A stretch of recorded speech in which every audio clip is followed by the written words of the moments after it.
أعوذ بالله من الشيطان الرجيم. بسم الله الرحمن الرحيم. إن الحمد لله نحمده ونستعينه ونستغفره ونعوذ بالله من شرور أنفسنا ومن سيئات أعمالنا. من يهده الله فلا مضل له ومن يضلل فلا هادي له. وأشهد أن لا إله إلا الله وحده لا شريك له وأشهد أن محمدا عبده ورسوله. رب أعنا ولا تعن علينا وانصرنا ولا تنصر علينا وامكر لنا ولا تمكر علينا واهدنا ويسر الهدى إلينا وانصرنا على من بغى علينا. رب اجعلنا لك شكارا لك ذكارا لك رهابا لك متوعا إليك مخبتا أواها منيبا. رب تقبل توبتنا واغسل خوبتنا وأجب دعوتنا وثبت حجتنا واهد قلوبنا وسدد ألسنتنا واسلل سخيمة قلوبنا. أما بعد، السلام عليكم ورحمة الله وبركاته. Allah subhanahu wa ta'ala'nın güzel isimleri, ali sıfatları bilen adetdagidek bugungi payg'ambarlar qissalariga jamlanib o'tirgan ekanmiz. Alloh taolodan bu darsligimizni yolg'iz Alloh taoloning roziligi uchun o'tilayotgan, avvalo o'zimga, qolaversa barchamizga Alloh taolo manfaat bilan qaytadigan bir darslardan qilishini Alloh taolodan so'raymiz. Avvalgi darsda Solih alayhissalomni Samud qavmini gapirdik. Hamma taajjublandi. Qayerdan taajjublandik? Maşallah. Allah subhanahu va taolo tuyani yorib, ichidan toshni yorib, ichidan tuyani Alloh taolo chiqardi. 10 oylik bolasi bilan. Shunda bu Alloh taoloning mo'jizasi. Bunga biz taajjublanmaymiz. Nimagaki Alloh taoloni bundan ham katta narsalarga qodir zot. Bizi taajjublangan joyimiz shuni ko'rib turib iymon keltirmaganiga taajjublandik. Shuni ko'rib turib, ko'zi bilan ko'rib turib iymon keltirmaganiga taajjublandik. Durustmi? Alloh taolo taajjublanmanglar dedi. Bizga yana boshqa bir ajoyib voqeani Alloh taolo berdi. Taajjublanmanglar. 2 soat shunaqa Allohga bog'lanib, da'vat qilib, shunaqa voqealarni eshitgandan keyin ular qanday iymon keltirmadi ekan degan o'y kelmasin deb 2 soat da'vatdan keyin hidoyat topmagan bir kishini bizga Alloh taolo ko'rsatib qo'ydi. Darsimizdan keyin chiqib ketishimizga shu yerda o'tilayotgan mikrofonimizni olib ketishibdi. Hidoyatlanmaganligi mana. Ularning vaqtida Solihni ko'rib, tuyani ko'rib hidoyatlanmagan edi, biz ajablandik. Bizning zamonimizda unaqa bo'lmasa kerak deb. Bizning zamonimizda eng zo'r odamlar jamlandi degan majlisimizda dars aytilib, Allohning mo'jizalari aytilib bo'lganidan keyin tongga chiqib ketganimizdan keyin olib ketibdi. Alloh taolo faxrlik uchun shunga muhtoj bo'lib qilgan bo'lsa, Alloh taolo boyitsin. Behojat qilsin. Alloh taolo bilmasdan qilgan bo'lsa, Alloh gunohini kechirib hidoyat bersin. Alloh taologa takabburlik uchun, musulmonlarga bir o'zini ko'rsatish uchun qilgan bo'lsa, Alloh taolo kifoya qilsin. Alloh taolo kifoya qilsin. Biz lekin aytmoqchi bo'lgan narsamiz, bu ahli ilmlarning majlisi hammasi inshaalloh tushunadi deb yaxshi gumondamiz, yaxshi o'ydamiz. Jumada aytilmaydigan suhbatlarni darslarda ayta olishimiz mumkin. Shuning uchun bizni sadaqalar haqida gapiradigan bo'lsak, qo'rqib gapiradigan bo'lib qolganmiz. Sadaqa bobidan endi gap ochsa, bu domla deydi, boshlabdi bu ham deydi. Buni ham deydi bir nimasi ochila boshlabdi-da deydi. Nafs eshiklari deydi. sadaqani boshladi deydi. Lekin men bir narsani yaxshi ko'rardim.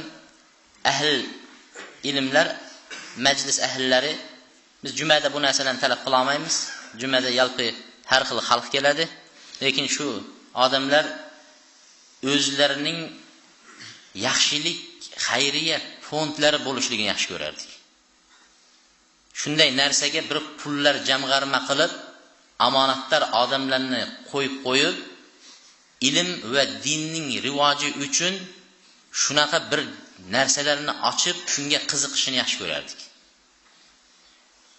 Musulmonlardan hayit bayramlarida yig'ilib, o'sha jamg'armangizdagi yig'ilgan puldan hadiyalar olib, yetimxonalarni borib ziyorat qilib, din nima ekani, islom dini go'zal, mana shunaqa din deb bir ko'rsatishlik, kasalxonalarni ziyorat qilib, tanimaganlarni da'vat qilishlik, uzoq qishloqlarga borib, o'sha jamg'arma fondingizdan ajratilgan pul bilan kichkina kitobchalar va kasetalarni olib borib, disklarni, amr ma'ruflarni tarqatib kelishlik, mana shunga o'xshagan xayriya ishlariga bir ajratiladigan fond qilib, shunga bir jamg'arma jamlashlik juda yaxshi bir narsa bo'lardi. Shuning ustida dinga bo'lgan hissangizni qo'shayotgan bo'lardingiz. Uning ustidan mana shu hozirgi olingan asbob uskunalar bu masjidningga qarashli narsa bo'lganligi uchun biz masjid jamoatini oldida ham hijolatli holatda bo'lib qoldik. Shuning uchun inshaalloh biz bugun ko'p sadaqa haqida gapirmaymiz, lekin bir oyat bilan bitta hadisni aytamiz va yangidan o'rniga keyingi darsgacha mana Shavkat birodar olib kelib 60 mingga qo'yib qo'ydi o'rniga. Ammo bir kishi cho'ntagidan to'lay olmaydi uni. Shuning uchun bundan tashqari ham boshqa to'lanadigan joylari bo'lganligi uchun Alloh taoloning roziligi uchun, darslarimizning davomiyligi uchun, dinning rivoji uchun, oxiratimizdagi soyabon bo'lishligi uchun darsdan keyin ixtiyoriy ravishda o'zinglar tasharsizlar va bu yerdagi birodarlarni belgilab qo'yamiz. Mana Shavkat, Qosim aka, Nozim aka, Eral aka, Sobirjon shular yig'ib olib, o'shalar mas'ul bo'ladi. Qayerga, qanday ishlatishlikka. Shu kishilarning qo'lida bo'ladi. Pulni olgan odam amonatlar bo'ladi. Umar ibn Hattobning amonatiga o'xshagan bo'lish kerak. Umar ibn Hattob radhiyallohu anhu amir bo'lgan vaqtida, xalifa bo'lib turgan vaqtida xalifaga albatta Baytul Moldan, davlatning hisobidan beriladigan chiroqlar yoqib qo'yib, hali chiroq bilan ishlaydi. Bir odam kirsa, nima xizmat sizdan derdi. Shunda sizni bir ziyorat qilishga keldim desa, to'xtang derdi-da, haligin chiroqni o'chirib, ikkinchi chiroqni yoqardi. Nimaga unaqa qilyapsiz desa, men uchun, meni shaxsiy ziyoratim uchun kelgan ekansiz, bu musulmonlarning hammasini haqqi buni. Bu bilan siz bilan gaplashib o'tirib, qiyomatda nima deb javob beraman bu bilan. Shuning uchun buni o'chiraylik, men mana o'zim cho'ntagimdan pulimga olib kelgan sham, shuni yoqaman deb shuni yoqib qo'yardi. Shunaqa bir omonatlar bo'lgan.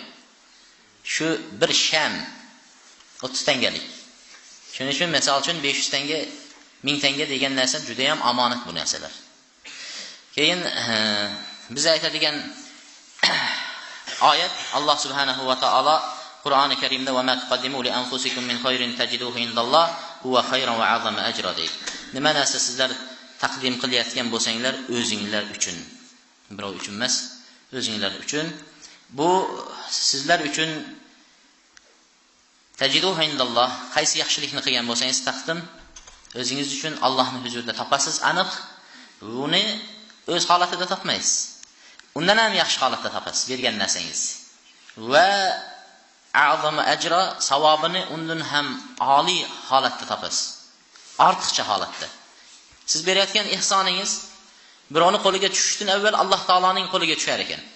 Alloh subhanahu va taolo yurabbi, uni Alloh taolo o'stiradi, undiradi, ulg'ay kattaydi, hatto tog'ning misoliday bo'lib ketadi deydi. Bir dirham bersangiz. Shuning uchun payg'ambar alayhisalom walau bishiqqi tamra, hatto bir xurmaning yarmisi bo'lsa ham sadaqa qil deydi.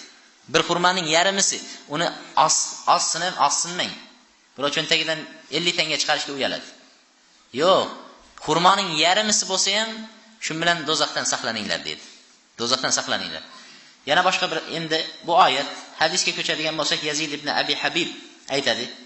Kana Mirsad ibn Abdullah al-Muzani, Mirsad ibn Abdullah al-Muzani bu Misr ahlining eng birinchi masjidga qatnaydigan kishilari. Masjidga eng birinchi bo'lib kirib o'tirardi deydi. Masjidga qachon kiradigan bo'lsa, yo qo'lida yo cho'ntagida sadaqa bilan kirardi deydi. Yo pul bilan kelardi, sadaqa qilib ketardi pulni, yoki bo'lmasa non olib kelib shu yerda sadaqa qilardi, yo bug'doy olib kelib sadaqa qilardi. Biron bir bo'sh kelmasdi. Masjidga kelsa doim bir narsa bilan kelib sadaqa qilib ketar ekan. Kichkina arzimaydigan narsa.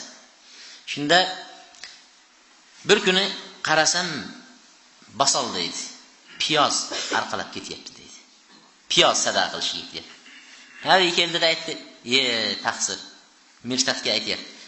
Piyozni ham arqalaysizmi? Bu piyoz ustingizni erta hidi kelib sassiq bo'lib qoladi ustingiz. Masjidga piyoz arqalab ketyapsiz deganda aytdiki, ya Abul Khayr dedi. Inna hada yantun thiyabi qala fayaqul ya ibn Abi Habib. Ey ibn Abi Habib dedi. Allohga qasamki, uyimda bunday qarasam sadaqa qiladigan hech narsa topmadim, faqat piyozni topdim dedi. Shu piyozni ko'tarib ketyapman dedi. Sadaqa qiladigan hech narsa topmadim, piyoz qarasam piyoz turgan ekan. Shu piyozni ko'tarib ketyapman dedi. Innahu haddathani rajul min ashabi Rasulillah. Payg'ambar alayhisolamning ashablaridan biri menga aytgan edi. Kullu mri'in fi zilli sadaqatihi yawmal qiyamah. Har bir kishi qiyomat kuni sadaqasining soyasida bo'ladi degan edi. Shu hadisni eshitgandan beri kuniga sadaqa qilmasam uxlay olmayman dedi. Kuniga sadaqa qilmasam uxlay olmayman dedi. Shuning uchun bugungi nimamizda inshaalloh o'zimizni manfaatimiz uchun bo'lib turgan asbob uskunalarga yordam beramiz degan umiddamiz. Lekin shu narsalarni olgan birodarlarimiz, musulmon akalarimiz va yoki ukalarimiz bo'lsin, bu bilibmi, bilmasdanmi qildi, lekin juda katta gunohga qo'l urdi. Umid qilardikki, Alloh qalbiga hidoyat berib, bilmabman men shu narsani deb qaytarib olib kelib qo'yishini umid qilardik. Va ikkinchidan, bu bir odamning mulkini o'g'irlash qiyomat kuni xasmingiz, sizga chiqayotgan odam, bir odam sizga xasm bo'ladi. Lekin masjidning mulkini o'g'irlaganingizda, olganingizda, bunda masjidga 1000 odam hissa qo'shgan, 100 tangalab, 200 tangalab tashagan, 100 odam qiyomat kuni sizning xasmingiz bo'ladi. 100 odam keladi, haqqimizni berdi qiyomat kunida. Bu birinchisi. Ikkinchisi, bir odamni olganingizda, u odam gunohkormi yoki bo'lmasa Allohning g'azabiga uchragan odammi? Lekin siz masjiddan olganda Allohning uyini, mulkini talon-taroj qilishga jur'at qilgan kishi bo'lasiz. Allohning uyiga qiyomat kunidagi xasmingiz Alloh. Meni uyimni obod, innama ya'muru masajidalloh man amana billahi val yawmil akhir. Allohning uyini obod qiladiganlar Allohga iymon keltirgan va qiyomatga iymon keltirgan odam. Allohning uyini obod qiladiganlar deyapti. Uni olib ketadiganlar emas. Masjiddan bir nima deydi? Shurupini olishlikni o'zi qiyin. Shuning uchun avvalgi olimlar, avvalgi solihlar shunchalik bo'lgan ekanki, masjidga kelganda suyanishga qo'rqgan ekan. Nimaga deganda, masjiddagi hamma narsa vaqf Allohniki degan ekan. Alloh uchun ataldi.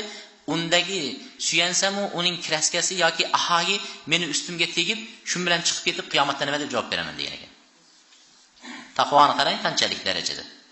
Shunchalik darajada qo'rqishgan vaqf amallaridan. Inshaalloh darsimizga qaytamiz. Biz avvalgi darsda birinchi bo'lib turib bergan vazifamizni talab so'rab olaylik, keyin darsni boshlaymiz inshaalloh. Avvalgi darsimizda nima berdik? Duolarni berdik yodlashga. 3 ta duo bergan ekanmiz.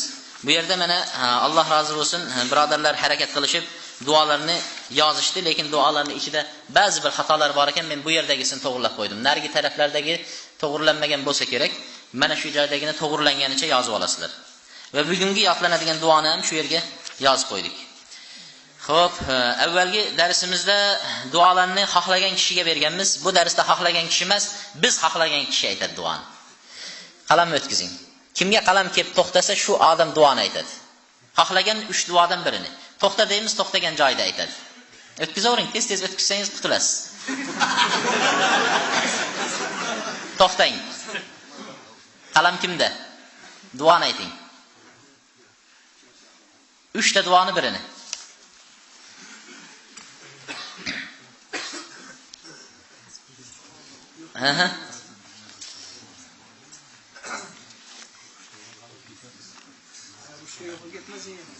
Rushgan o'tkazing bo'lmasa. Keyingi darsda aniq gaplab kelasiz inshaalloh. To'xtang. Duoni ayting. Gaplamadim, uchalasini gaplamadingiz. Qalamni o'tkazing. To'xtang. To'xtang. Kimda qalam? Duoni ayting. Duoni ayting.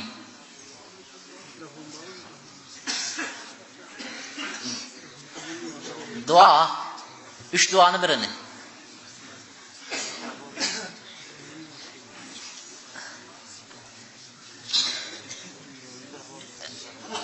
To'xtang. Mikrofonni o'tkazamiz. Mikrofon kimda to'xtasa shu odam aytadi.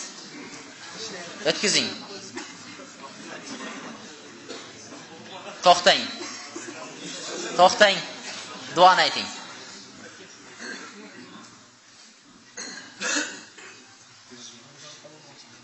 Allahumma inni a'uzuka min al-jubn wa a'uzuka min al-bukhl wa a'uzuka min an turadda ila ajza'il umri. A'uzuka min fitnati ad-dunya wa azab al-qabr. O'tkazing, mashallah. O'tkazing. Boshqa mana yoqdan ketkizing. Bir joydan ketmas, mana yoqdan ketkizing. To'xtang. Ayting. Allahumma inni nas'aluka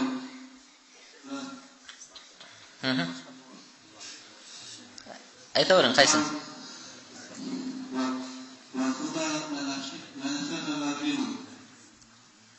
Aha. Boshidan aytingchi.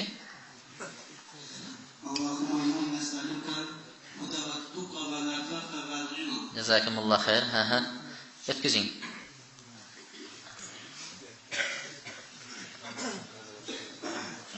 To'xtang.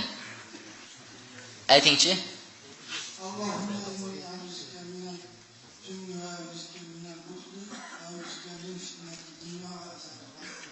Aha, o'tkazing.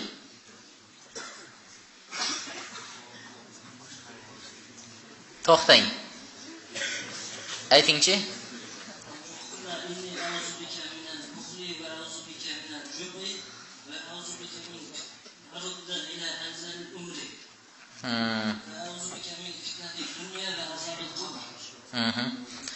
Bu yoqqa qarab yurgizing.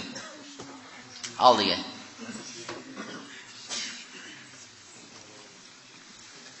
To'xtang.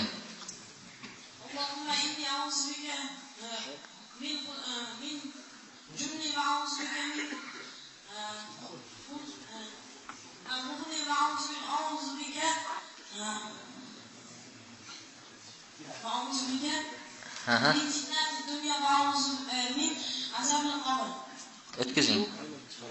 O'tkazing. Ayna ochiq ekanmi shu ayna? Nariga chiqaring. Ikkinchi xonada o'tirganlar keyin ham o'tirmaydi. To'xtang. Ayting.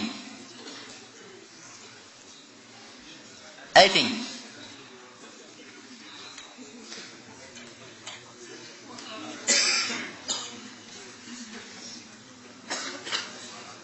O'tkazing bo'lmasa.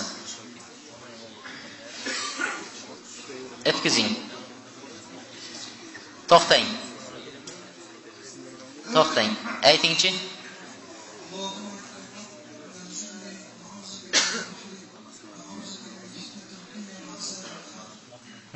Jazakumulloh xayron. Bu yerda hamma uxlayotganlarmi desam bor ekan uyg'oqlarni. Kirgizib oling mikrofonni.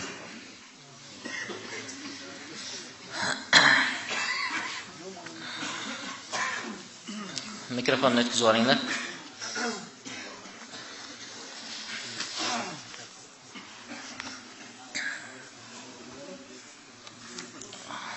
Bismillahirrohmanirrohim. Darsimizga qaytamiz. Inshaalloh biz payg'ambarlarning qissalarini eng go'zali bo'lgan Ibrohim alayhissalomning qissasiga kelib to'xtagan edik. Payg'ambarlarning qissalarini eng go'zali bo'lgan va ulul azmi minar rusul va payg'ambarlarning eng buyuklari bo'lgan Ibrohim Xalilur Rahman bo'lgan kishining qissasiga kelib to'xtaganmiz. Qissadan avval keyingi darsligimizda so'raydigan duoni o'rgatamiz. Duolarimiz darsimizga taalluqli bo'lib borayotganligi uchun shunaqa duo berayotgan edik o'zi aslida. Duolarni yodlashga harakat qilinglar. Bu uni tagida juda ham ko'p manfaatlar yotibdi duolarning tagida.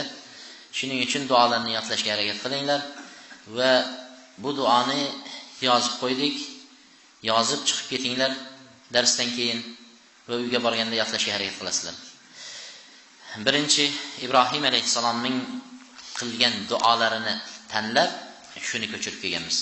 Ibrohim alayhissalomning qilgan duolarini Robbana taqabbal minna innaka antas samiul alim va tub alayna innaka antat tawwabur rahim. Ey Robbimiz, ey Alloh, bizdan qabul qil. Duolarni, ibodatlarni qabul qil. Sen eshitguvchi va bilguvchi zotsan deb duo qilgan Ibrohim alayhissalom. Va tub alayna, bizni gunohlarimizni kechirgin. Sen gunohlarni kechirguvchi, rahimdil zotsan deb duo qildi Ibrohim alayhissalom. Baqara surasining 127-oyatlarini Robbi ja'alni muqimas solati va min zurriyyati robbana va taqabbal du'a robbana ighfir li va liwalidayya va lil mu'minina yawma yaqumul hisab. Keyingi qilgan duolari Ibrohim alayhissalomni Robbim meni va mening zurriyotlarimni namoz o'qiydiganlardan qil. Subhanalloh. Ko'p odamlar, hattoki ba'zi bir imomlar uylarida yo o'g'li yo kelini yo nevarasi namoz o'qimaydi. O'zi xalqga imom. Shuning uchun nimaga o'qimaydi desa, aytdim, yetkizdim deydi. Yo'q, unaqa yetkizish bo'lmaydi. Bir marta aytish, ikki marta aytish yetkizish emas u. Birovlar aytadi, 3 marta aytsang bo'yningdan saqit bo'lar ekan deydi. Yo'q, qanday? Begona odamga Nuh alayhisalom 950 yil da'vat qilgan bo'lsa, da'awtu qawmi laylan va nahara, yana kecha yu kunduz tinmadim deyapti. Tinmasdan da'vat qildim. Siz o'zingizdan tug'ilgan farzandga 3 marta aytasiz bo'ldimi shunda? Ya'ni ketsang ketaver do'zaxga, bo'ldi. Men saqit qo'ydim bo'ynimdan. Bu bo'lmaydi u. Kecha yu kunduz ayting farzandingiz. Aytavering. To'xtamang. Va duo qiling. Allohdan so'rang hidoyatni. Alloh mana Ibrohim alayhisalom so'rayotgan duoni qarang. Zurriyotidan nimalarni chiqardi? Payg'ambarlarni qil meni zurriyotimdan dedi. Alloh taolo Ismoil, Ishoqdan keyin hammasini payg'ambar qildi. Ibrohimni payg'ambarlarning jamisi Ibrohim alayhisalom naslidan bo'ldi. Duoni barakasini qarang. Allohim meni va mening zurriyotimni namoz o'qiydiganlardan qilgin. Duo qiling, kunda duo qiling. Yig'lab duo qiling. Robbana va taqabbal du'a. Robbimiz duolarimizni qabul qil. Robbana ighfir li va liwaliday. Ey Alloh, meni va mening ota-onamni va jami mu'minlarni qiyomat kunida gunohlarimizni mag'firat qil. Juda ham katta duo. Jami mu'minlarni, dadangiz, onangiz, ajdodlaringiz, o'zingiz hammasini gunohlarini qiyomat kunida Alloh taolo mag'firat qil deb duo qilish. Yodlang bu duoni. Albatta keyingida so'raymiz. Bu duolarni yodlab oling. Ibrohim alayhissalom qissasiga kelamiz yana. O'tga tashlanganda aytgan duolar hasbunalloh va ni'mal vakil. Shundan hasbiyalloh la ilaha illa huva alayhi tavakkaltu va huva robbul arshil azim duosini oldik biz. Hasbiyalloh la ilaha illa huva alayhi tavakkaltu va huva robbul arshil azim. Muftar, qiyinchilikka tushgan, mashaqqatda, musibatda yurgan, xafachilik, qiyinchilik, mana shu vaqtlarda aytiladigan duolarning biri musibatda hasbiyalloh la ilaha illallohu va la tavakkaltu va robbul arshil azim ertayu kech o'qiladigan duolarning ichida. Hasbiyalloh, la ilaha illallohu va la tavakkaltu va robbul arshil azim.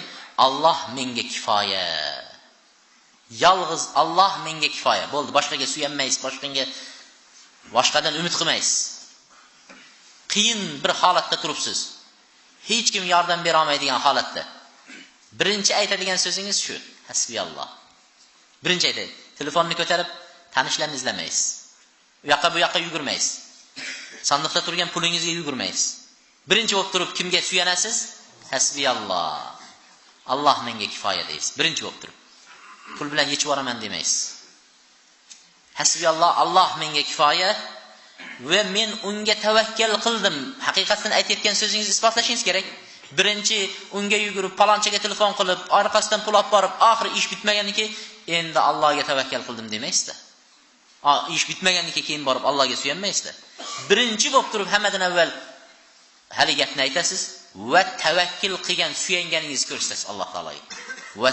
Va alayhi tavakkaltu va Alloh taolo siz suyanayotgan zot qanchalik azamatli, ulug' zot ekanini isbotlab, va huva robbul arshil azim, Alloh taolo buyuk arshning egasi deysiz. Biz arshni kursiga nisbatan, kursini osmon yerga nisbatan qanchalik katta ekanligini aytganmiz. Ibrohim alayhissalomning qissalari eng go'zal qissalardan, Qur'onda zikr qilingan qissalardan biri. İbrahim aleyhisselamның nəsil nəsəbləri İbrahim, İbn Tarix, İbn Nahur, İbn Saruq, İbn Rağu, İbn Falih, İbn Abir, İbn Şalih, İbn Arfaxşid, İbn Sam, İbn Nuh aleyhisselam. Demək İbrahim aleyhisselamı babaları barıb Nuh aleyhisselamның Sam oğlunun tərqəgən olub çıxır. İbrahim aleyhisselamның dədələrini ismi kim bo'lyapti? İbn Tarix, İbn Tarix. İbrahim tarixning o'g'li deydi. Buni jumhur nasab ahllari, ya'ni avvalgilarning nasablarini yig'ganda ulamolarning jumhuri shunday degan ekan. Lekin Qur'oni Karimda Alloh taolo zikr qilgan vaqtida Ibrohim alayhissalom haqida zikr qilgan vaqtida nima deydi? Va iz qala Ibrohimu li abihi azara atattakhizu asnaman alaha. İbrahim alayhissalom dadasi Azarga aytdi deydi. Qur'onda Alloh taolo zikr qilganda İbrahim alayhissalom dadasi Azarga aytdi. Mana bu butlarning timsollarini iloh qilib ushaysizmi deb turib da'vat qildi dadasini. Nimaga unda Azar deb Alloh taolo Qur'onda ismini Azar deb aytdi? Bu mufassir boshqalar aytadi, yo'q, dadasining ismi Tarix bo'lsa, nimaga bunday dedi desa, aytishadiki, bu Azar deb keltirishligi İbrahim alayhissalom dadasiga laqaban aytilgan edi. Laqabi bilan tanilib ketgan deydi. Odamlar ba'zilari ismi bilan emas, laqabi bilan mashhur. Ismini aytsangiz ko'p odam tanimaydi. Shunga o'xshab İbrahim alayhissalomning dadasi Tarix ismlari nima bilan tanilgan? Azar deb tanilgan. Nimaga Azar deyilgan? Sababi nima desa, bu kishi but yasab, shu butga qattiq ibodat qilardi. Shu ibodat qiladigan butining ismi Azar edi. Shuning uchun shu butning nomi bilan atalib ketgan edi deydi. Va ba'zilar aytishadi ekan, yo'q, azara yuazir degani arab tilida yordam berish degan ma'noni anglatadi. İbrahim alayhissalom dadasi doim bechoralarga, odamlarga yordam berib, yaxshilik qilib yurardi. Shuning uchun Azar deb, yaxshilik qiluvchi kishi deb nom olgan edi deydi. U bo'lsin, bu bo'lsin, demak dadasining ismlari Tarix, laqablari esa nima? Azar deb bilingan ekan. Nuh alayhissalomning sulolalaridan, Nuhning o'g'li Samdan tarqagan. İbrahim alayhissalomning qissasi Qur'oni Karimda 25 surada zikr qilinadi. 25 ta sura. Demak, bu degani juda ham eng ko'p katta qissalardan biri, Qur'ondagi qissalardan biri İbrahim alayhissalom qissasi. 25 ta surada zikr qilinishligi va 73 mavzu o'rinda zikr qilinadi. İbrahim alayhissalomning qissasi 73 o'rinda zikr qilinadi, har xil oyatlarda. İbrahim alayhissalom Bobil shahrida dunyoga keldi deydi. Bobil bu Iroqning shimoliy tarafida, Iroqda joylashgan joy ekan. Shu shaharda dunyoga kelib, shu shaharda o'sdi. Bu Bobilliklar butlarga ibodat qilishardi. Butga ibodat qilish shu joylarda butunlay tarqagan. Hamma butga ibodat qiladi. Ibrohimning dadasi ham qo'li bilan o'zi duradgor bo'lgan ekan. Qo'li bilan butlarni yasab, shu butlarni sotib bozorga chiqib sotadi. Yog'ochdan but yasaydi, bozorga chiqib sotadi va shunga yana ibodat qilishadi. Ibrohim alayhissalom Alloh taolo yoshligidan Alloh taolo unga rushd hidoyat berdi. Bularni qilayotgan ishlariga aql bovar qilmaydigan inson bo'lib o'sdi. Ibrohim alayhissalom yoshligidan qarab turib tafakkur qilardi. Tafakkur qilishlik bu bir ibodat. Alloh taolo Qur'onda juda ko'p joylarda tafakkur qilmaysizlarmi deb turib keltiradi. Tafakkur qilishlik Alloh taoloning yaratganligi, mahluqotlarning yaralishi, qiyomat kuni bularni tafakkur qilib o'tirishlikning o'zi bir ibodat. Biz vaqtimizda hozir bu ibodat butunlay o'chib ketgan. Ibrohim alayhissalom tafakkur qildi, osmon yerning yaralishlarini, bu mavjudotlarni, bu butlarni tafakkur qilib qaradi. Nimaga bular eshitmaydi, ko'rmaydi, gapirmaydi? Bu qanday duo qilsang qabul qilmaydi? Qanday bu iloh bo'lishi mumkin? Iloh degan narsa duo qilganingda seni qabul qiladigan, seni ko'rib turadigan, sen muhtoj bo'lib hech kimning qo'lidan kelmaydigan ishni o'sha iloh senga hal qilib berish kerak. Qabul qilib senga madad berib, yordam berish kerak.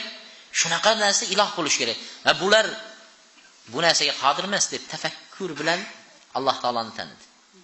Va Alloh subhanahu va taolo bildi, yana bu butlarni yasayotgan kishi o'zini dadasi yasayotganini ko'rib turibdi uyda. Yog'ochni xohlagan shaklga keltirib but qilib yasayotganligini ko'rib turibdi. Qanday endi butga unga ibodat qilsin Ibrohim alayhisalom? Alloh taolo Ibrohim alayhisalomning qissasini, Ibrohim alayhisalom qavmini da'vat qila boshladi. Alloh taolo bu qissani keltiryapti mana. Vatlu alayhim naba Ibrohim iz qala li abihi wa qawmihi ma ta'budun? Qalu na'budu asnaman fanadhallu laha akifin. Qala hal yasma'unakum iz tad'un aw yanfa'unakum aw yadhurrun?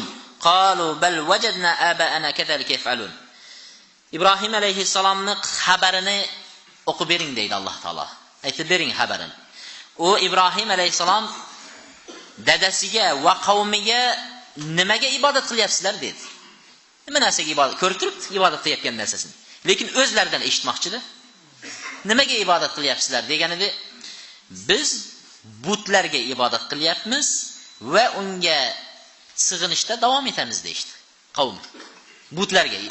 Shunda Ibrohim alayhissalomni keltirgan dalili birinchidan bu butlaringlar eshitadimi sizlarni dedi. Duo qilib so'rasanglar sizlarni eshitadimi? Sizlarga foyda keltira oladimi? Yoki sizlarga kelayotgan zararlarni bu butlar to'sa oladimi? degan savolni qo'ydi Ibrohim alayhissalom. 3 ta savol. Savolni qo'ydi. Javob nima bo'ladi? Ko'rko'rana ibodatning javobi nima bo'ladi? Tabiiyki javobi biz buni bilmaymiz, xabarimiz yo'q uni. Qabul qiladimi, qilmaydimi? Eshitadimi, eshitmay. Biz dadalarimiz, ota-bobolarimiz qilganini ko'rganmiz, shu qilyapmiz. Ota-bobomiz qilganini biz shunday qilayotganini ko'rdik va biz shularga ergashib shuni qilyapmiz deydi. Odam ibodat qilayotgan vaqtda, bir amal qilayotgan vaqtda dalili bilan bo'lish kerak. Nima uchun shuni qilyapsiz? Bunga dalilingiz bormi, yo'qmi degan narsa bo'lish kerak. U bo'ldi, bir qilayotganini ko'rdik, mahalla qilayotgan ekan qilyapmiz. Qo'ni qo'shnilar qilayotgan ekan qilyapmiz. Qozog'istonliklar qilayotgan ekan qilyapmiz. Deyilmaydi-da dinda, shariatda. Shariatda Alloh buyurgani uchun, payg'ambar buyurgani uchun qilyapmiz deyiladi. Shunda butun yer yuzi Babulliklarning hammasi butga ibodat qiladi. Bir Ibrohim alayhissalom yer yuzida, subhanalloh, qarang. Bir Ibrohim alayhissalom Allohga ibodat qiladi. Butun yer yuzi nimaga ibodat qiladi? Butga ibodat qiladi. Yana Ibrohim alayhissalom yosh, o'spirin yigit. Yana nimani qavmidan, nimani ishidan chiqqan? But yasab sotadigan oiladan chiqib turib Allohga ibodat qilyapti. But yasab sotadigan oiladan chiqib turib Allohga ibodat. Shuning uchun bu yerda bitta narsa foydani aytib ketmoqchimiz. Buni foydasi ba'zi kishilar Alloh taolo hidoyat beradi. Hidoyat berib Allohni taniydi, haq dinni taniydi-da, shunga da'vat qilishni boshlasa aytadi: Kecha o'zi yuribding-ku deydi. Kecha deydi, yo bo'lmasa o'zing akang, ukang yuribdi-yu deydi. Sen menga gapirguncha o'shalarga bor deydi. Haligini o'chirib qo'yadi. To'xtatib qo'yadi. Haligi odam bechora endi haqiqatdan ham endi bir gapirsam menga bo'lmas ekan deb turib to'xtaydi. Bunaqa emas bu din. Akam yurgan bo'lsa, otam yurgan bo'lsa, Alloh hidoyat bermagan bo'lsa, men nima emasman unga. Men da'vatni qilyapman. Ha, u otam bo'ladi, ha, shuning uchun Ibrohim alayhissalom payg'ambar bo'lib turib haqqa da'vat qilyapti. Dadasi mushrik. Lut alayhissalom haqqa da'vat qilyapti, payg'ambar bo'lib, ayoli qabul qilmadi. Nuh alayhissalom da'vat qildi haqqa, ayoli bilan o'g'li qabul qilmadi. Payg'ambar alayhissalom haq dinga da'vat qilib turibdi, o'zining yonida yurgan amakisi qabul qilmadi. Bu degani bo'ldi, sen da'vatingni to'xtat, payg'ambarligingni to'xtat endi degan gap emas u. Mana shu joyini yaxshi bilib olishimiz kerak. Walaqad atayna, Alloh taolo aytadi, walaqad atayna Ibrohima rushdahu min qabl wa kunna bihi alimin. Iz qala li abihi wa qawmihi ma hadhihi at-tamathil allati antum laha akifin. Qalu wajadna aba'ana laha abidin. Qala laqad kuntum antum wa aba'ukum fi dalalin mubin. Ibrohim alayhisalom nima dedi? Alloh taolo aytadi, biz Ibrohimga bundan avval, ya'ni butlarga sig'inishlar sig'inyapti. Undan ham avval Ibrohimga biz rushd hidoyatni berib qo'ydik deydi Alloh taolo. Sig'inmadi, hech vaqt butga sig'inmagan. Biron bir payg'ambar bunaqa bo'lmagan. Ibrohimga bundan avval biz hidoyatni berganmiz va biz uni bilardik deydi. Va Alloh taolo aytadi, Ibrohim alayhisalom dadasiga va qavmiga qarab, sizlar sig'inayotgan bu butlar, timsollar nimadir dedi. Nima uchun bunga sig'inyapsizlar deganda, ular aytishdiki, biz dadalarimizni, ota-bobolarimizni shunga sig'inayotganligini ko'rdik. Shuning uchun sig'inyapmiz dedi. Ibrohim alayhisalom nima dedi? Laqad kuntum, sizlar va ota-bobonglar ochiq zalolatda, adashishlikda edi dedi. Ilmsiz ibodat zalolat. Ilmsiz birovdan so'ramasdan o'z oldiga qilaverishlik bu zalolat bo'ladi. Borib so'raladi ilm bilan. Alloh taolo inson deydi, nima uchun ibodat qiladi? Bir ilohga, Allohga nima uchun ibodat qiladi desa, inson Alloh taologa yoki bir ilohga ibodat qiladi, unga foyda berishlik uchun. Unga kelayotgan zararlarni to'sishligi uchun va uni duosini qabul qilishligi uchun va u hamma narsaga qodir zot bo'lgan narsaga ibodat qiladi. Qodir bo'lmagan narsaga, qo'lidan kelmaydigan narsaga ibodat qilmaydi inson. Shunday zotga ibodat qiladi. Ibrohim alayhisalom qarab turib, butlarga qarab, bular eshitmasa, bular ko'rmasa, bular foyda bermasa, zarar bermasa, duo qilsan qabul qilmasa, oldiga taomlar qo'ysa, bu taomga muhtoj bo'lsa, lekin uni yeya olmasa taomni. O'zlariga kelayotgan, qo'nayotgan pashshalarni yoki taomiga qo'nayotgan pashshalarni hayday olmasa, o'ziga kelayotgan zararni qaytara olmagan narsalar qanday qilib turib birovga, yer yuzidagi butun yer kurrasidagi insonlarga foyda bera oladi? Bu narsalar deb Ibrohim alayhissalom o'yladi. Bu faqat hali o'zlari aytgandek, biz hech narsa bilmaymiz. Biz ko'rana ergashlik. Bobolarimizdan olganmiz shu narsani degan javobdan boshqaga o'tmaydi qavm. Bir dalil yo'q, boshqa yo'q. Faqatgina nima? Ko'rana ergashlik. Buni qarab turib ayt, shunchalik ham yog'ochni yasab, toshni yasab turib, mana shu xudo deb ushab, shunga sig'inaverish qanchalik bu aql yo'q ekanmi ularni deb qolamiz-a? Shunchalik ham tushunmagan ekanmi bechoralar deymiz. Lekin bu ko'rana ergashlik bu hozir ham bizda bor. Hozir ham bizni mana shu yashab turgan zamonimizda xuddi shunga o'xshagan topilib turibdi hozir ham. Misol, misol nima? Misoli Xitoy yasab chiqaryapti. Ko'zmunjoq qilib. Ko'zmunjoq qilib bunda yuborib yuboryapti Xitoy. Bir musulmonlarning pulini deydi, cho'ntagimizga tushirib boylik deb turib sotyapti. Bir xudosiz bir anaqalar chiqarib bizga sotyapti.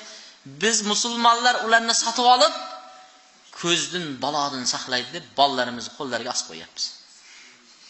Balodan saqlaydi, ko'zdan qanday saqlaydi u? Ursang parchalanib ketsa, o'tga tashlasang yonib ketsa, o'zini saqlamagan narsa qanday qilib saqlaydi? patlarni oladida bolalarni beshiklariga yoki do'ppilarning tepasiga osib qo'yadi patlarni. Yoki tumorlarni yozib oladida tumorlarni osib oladi. Bo'yniga yoki mashinalariga osib oladi. Yo qizil lattalarni boylab mashinalarning orqasiga boylab oladi. Ha desa, balo ofatdan saqlaydi ekan deydi. Qanday bu narsalar? Odam o'z qo'li bilan yasagan latta, odam o'z qo'li bilan yasagan ishlar qanday qilib insonni balodan boshqadan saqlashi mumkin? Shularning butga ibodat qilganlar bilan hozirgi shunaqa tushunchada yurganlarning farqi yo'q. Shunaqa tushunchada yurgan odamlarning farqi yo'q.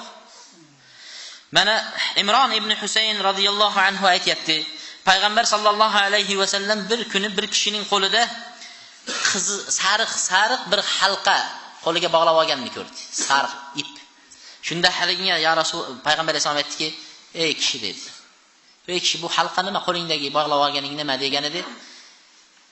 "Men dedi zaif bo'lib ketaman, shu quvvatsiz bo'lib boraman" dedi. Shunga dedi birov shuni nasihat qildi, mana shuni bog'layman dedi, shu bir kuch berayotganday bo'ladi dedi.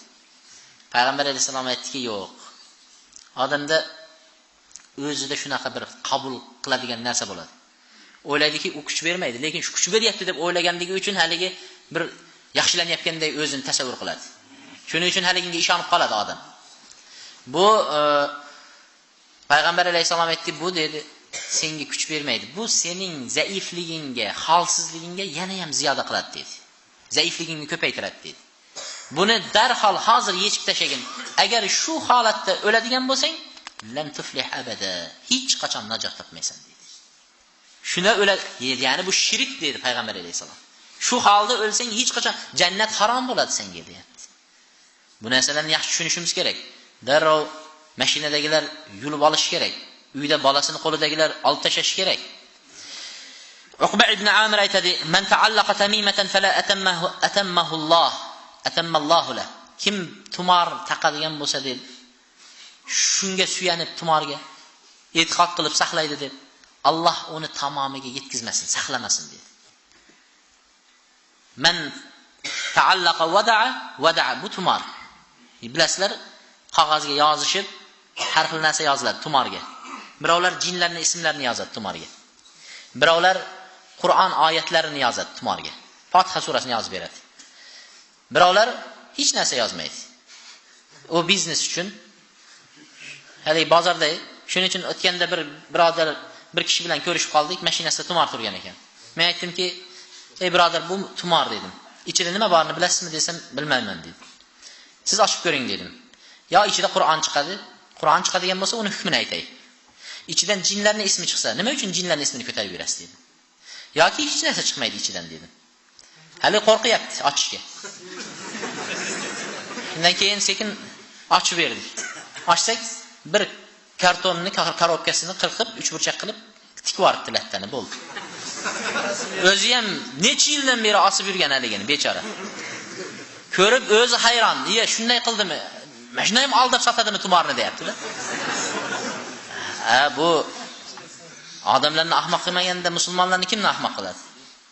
Sal musulmonlar uyg'onib, aqllarini ishlatish kerak. Shu bu tumor Wada'a deydi. Wada'a bu dengizning tagidan olinadigan tosh ekan. Dengiz tagidan olinar ekan, juda ham yaltiroq bir toshning turi. Shu tosh odamni ko'zdan, balodan saqlaydi deb e'tiqod qilar ekan. Payg'ambar alayhisalom aytadi, kim shuni osib olsa, Alloh taolo uning xotirjamlikda, omonlikda saqlamasin dedi. Sihat salomati bo'lmaydi. Saqlamaydi Alloh taolo. Shunday deb duo qilyapti. Payg'ambar alayhisalom duo qilyapti. Va ba'zi rivoyatlarda man ta'allaqa tamima faqat ashraka, kim tumor osadigan bo'lsa u shirk keltiribdi dedi. Yana ba'zida man ta'allaqa shay'un wukila ilay, kim bir narsani osib shunga sig'inib yursa, Alloh taolo shunga tashlab qo'yadi. Al seni shu narsa saqlasin deydi. Alloh taolo shunga tashlab qo'yadi deydi. Endi agar hali yuqorida aytganimizdek tumor yozilgan bo'lsa, uni ichiga oyat yozilgan bo'lsa, Qur'on yozib berdi, Fotiha surasini yozib berdi, tumor osib olsa bo'ladimi shifo uchun? Bo'lmaydimi? Ichida oyat u nimasi bor? Shirk emas bu. Men Allohga sig'inaman. Endi bu oyat deyshadi. Oyat bo'ladigan bo'lsa ham Ibrohim an-Naxai va undan boshqalar aytishgan ekanki, sahih, durust gap, uning osishligi Qur'onning biron narsani osib olishligi durust emas degan ekan. Durust emasligiga dalil desa birinchidan degan ekan. Birinchidan umumun nahyi va la mukhassas lil umum. Payg'ambar alayhisalom umumiy qaytardi. Tumordan kim tumor ochsa Alloh saqlamasin, kim tumor ochsa shirk qiladi, tumor deb hammasini aytdi. O'rtasida Payg'ambar alayhisalom umum xoslab kelmadi, dalil xoslab kelmadi. Bu faqat Qur'on bo'lsa mayli degan so'z kelmadi deydi. Tumor dedi bo'ldi. Qur'on bo'ladimi, boshqa bo'ladimi, hadis bo'ladimi, jinning ismi bo'ladimi yoki bo'sh qog'oz bo'ladimi farqi yo'q. Tumor dedi bo'ldi, kirib ketadi, hammasi kirib ketadi. Ko'rdingizmi? Payg'ambar alayhisalom umumiy qilib aytdi, uni xoslaydigan lafz bilan keltirib, faqat Qur'on bo'lsa mayli degan so'zni aytmadi deydi. Ikkinchidan bizga Alloh subhanahu va taolo Qur'onni tushirdi. Hidoyat, rahmat qilib tushirdi Qur'onni va shifo qilib tushirdi. Va nunazzilu minal Qur'ani ma huwa shifaa'un va rahma. Alloh taolo aytadi, Qur'onni biz shifo qilib tushirdik va rahmat qilib tushirdik mo'minlarga deyapti. Shifo bo'ladi, lekin uni shifolanishlik uslubini Payg'ambar alayhisalom o'rgatdi. Uni o'qib shifolanishlikni aytdi. Qur'onni. Lekin uni yozib bo'yniga osib olib shifolanishlik bizda kelmagan shariatimizda. Biz dinimizda, shariatimizda uni yozib osib olib shifolanishlik yo'li, tariqasi kelmagan. Payg'ambar alayhisalom, sahobalar ko'rsatmagan yo'l, uni qilmaymiz. Undan keyin 3-4-dan bu Qur'onni bo'yniga osib, Qur'onni tumor qilib bo'yniga osib olishlik Qur'onning qudusiyati, hurmatini yo'qotadi. Alloh taolo Qur'onni o'qishlik, bilan harfiga savob olish ibodat uchun tushirdi. Uni mijixlab, varag'ini olib, yozib olib, bo'yinga osib yurish uchun emas. Undan keyin hojat nimalarga kiriladi? Najosat joylarga, hammomlarga, tahoratxonalarga kiriladi. Shu bilan Qur'onga bo'lgan hurmatlik ketadi. Qur'onning hurmati yo'qoladi. 4-dan Allohga bo'lgan suyanish yo'qoladi. Tavakkul yo'qoladi. Mo'minning aqidasi, e'tiqodi hasbiyalloh va alayhi tavakkaltu, Allohga tavakkal qildim, suyandim degan suyanish yo'qoladi. Kimga suyanadi? Tumor bor deydi. Hech narsa bo'lmaydi deydi. Tumor bor, ishlab bergan shunaqasini deydi. Bo'ldi, shirk bo'ladi. Shuning uchun bu narsalarni qaytarildi. Bunga aytishimiz, xuddi Ibrohimning qavmi butlarni yasab qo'llari bilan biz mana shunga ibodat qilamiz deyotganlarning nimasi? Bizda ham hozir hech ajablanmasak bo'ladi, topilib turibdi demoqchimiz. Qissamizga qaytamiz. Va iz qala li abihi va qawmihi ma hadhihi at-tamathil allati antum laha akifin. Qalu wajadna aba'ana laha abidin. Nima uchun ibodat qilasizlar? Eshitmaydigan, ko'rmaydigan, gapirmaydigan, foyda bermaydigan, zarar bermaydigan narsaga nimaga ibodat qilasizlar deganda, biz ota-bobolarimizdan topib kelamiz. Shu ibodat qilayotganini ko'rdik deydi. Bu taqlid, ko'r-ko'rona taqlid. Bunga avvalgilarning Abu Raja at-Taridi degan kishi aytadi, biz jahiliyatda deydi, butlarni butga, yog'ochdan, toshdan bo'lgan butlarga ibodat qilardik deydi. Yog'ochdan yoki toshdan yasashardi. Ibodat qilardik deydi. Va bizdan ba'zilarimiz deydi, undan ham chiroyliroq yog'ochdan yasalgan butni ko'rsak, yo undan ham chiroyli toshni ko'rsak, bu yerda yaxshi chiqib qoldi ilohni deb taligini tashlab yuborardik, haligini olib ketaverardik deydi. Qarang, subhanalloh, shunchalik darajada. Hozirgi kunda ham avliyolarni ziyorat qilayotgan kishilar hozir undan ham yaxshirog'i chiqib qolsa, bu yerda yaxshisi bor ekan deb boshqa yoqqa ketib qolyapti. Shundan keyin aytardiki, bundan ham yaxshi chiqib qolsa, haligini tashlardik, boshqasini olib olardik deydi. Va agar deydi safarga chiqadigan bo'lsak, o'zimiz bilan haligi iloh deyotganimizni olib, bir xurjinga yoki bir xaltaga solib, haligini deydi olib o'zimiz bilan ketardik safarga deydi. Safarga chiqdik bir kuni deydi. Safarda turganimizda qozonni yoqib qaynatishga safarda qum hammasi tosh izladik deydi. 2 toshni zo'rga arang topib keldik deydi, 2 toshni. Endi yana bir tosh qo'yilish kerak-da. Tagiga o't yoqilish kerak. Shundan keyin birimiz esimizga kelib qoldi. Hali xaltamizdagi xudoyimiz bor deydi. Shu darrov borib haligini olib keldik-da. Endi bir pas shuni tagida tursangiz isib turasiz deb haligini tagiga qo'yib qo'ydik deydi. Tagiga qo'yib haligi o't yoqdik deydi. Yana nima qiladi? Sekin burilib tavil qilishadi-da, o'zlarining xudosiga ham maynavozlikda u. Nima qilish? bu endi tagida tursa yana ham issiq turadi-da, xurjinda turganda sovuqayotgan edi deyapti-da. Unaqa bo'lsa qanaqa xudo bo'ladi? Sovuqda sovuq qatsa, issiqda issiq bo'lsa, shunday dedi. Shunda yo'lda narsalarni yig'ishtirdik, ketdik deydi. Yo'lda ketayotgan edik deydi. Bir odam baqirdi. Xudoyimiz yo'q u deydi. Haligini izladik, hech kim nimasi yo'q. Qarasak haligi joyda qolib ketgan ekan deydi.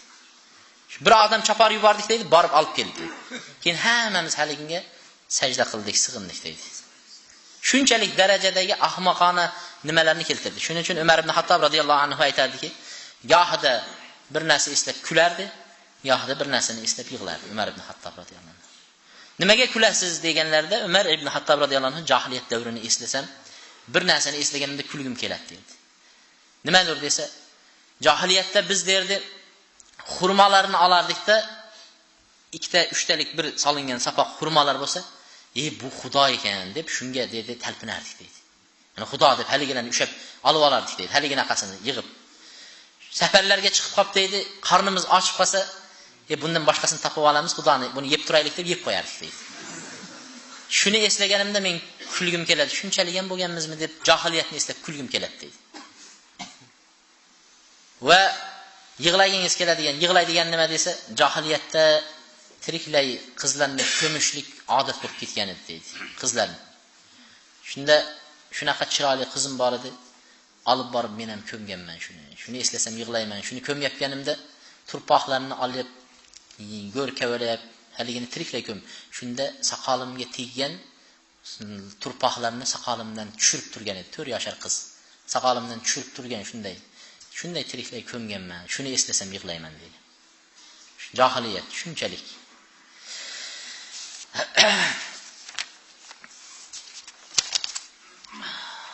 İbrahim alayhissalom dadasini da'vat qila boshladi. Eng birinchi dadasini da'vat qila boshladi. Qayta bir marta emas.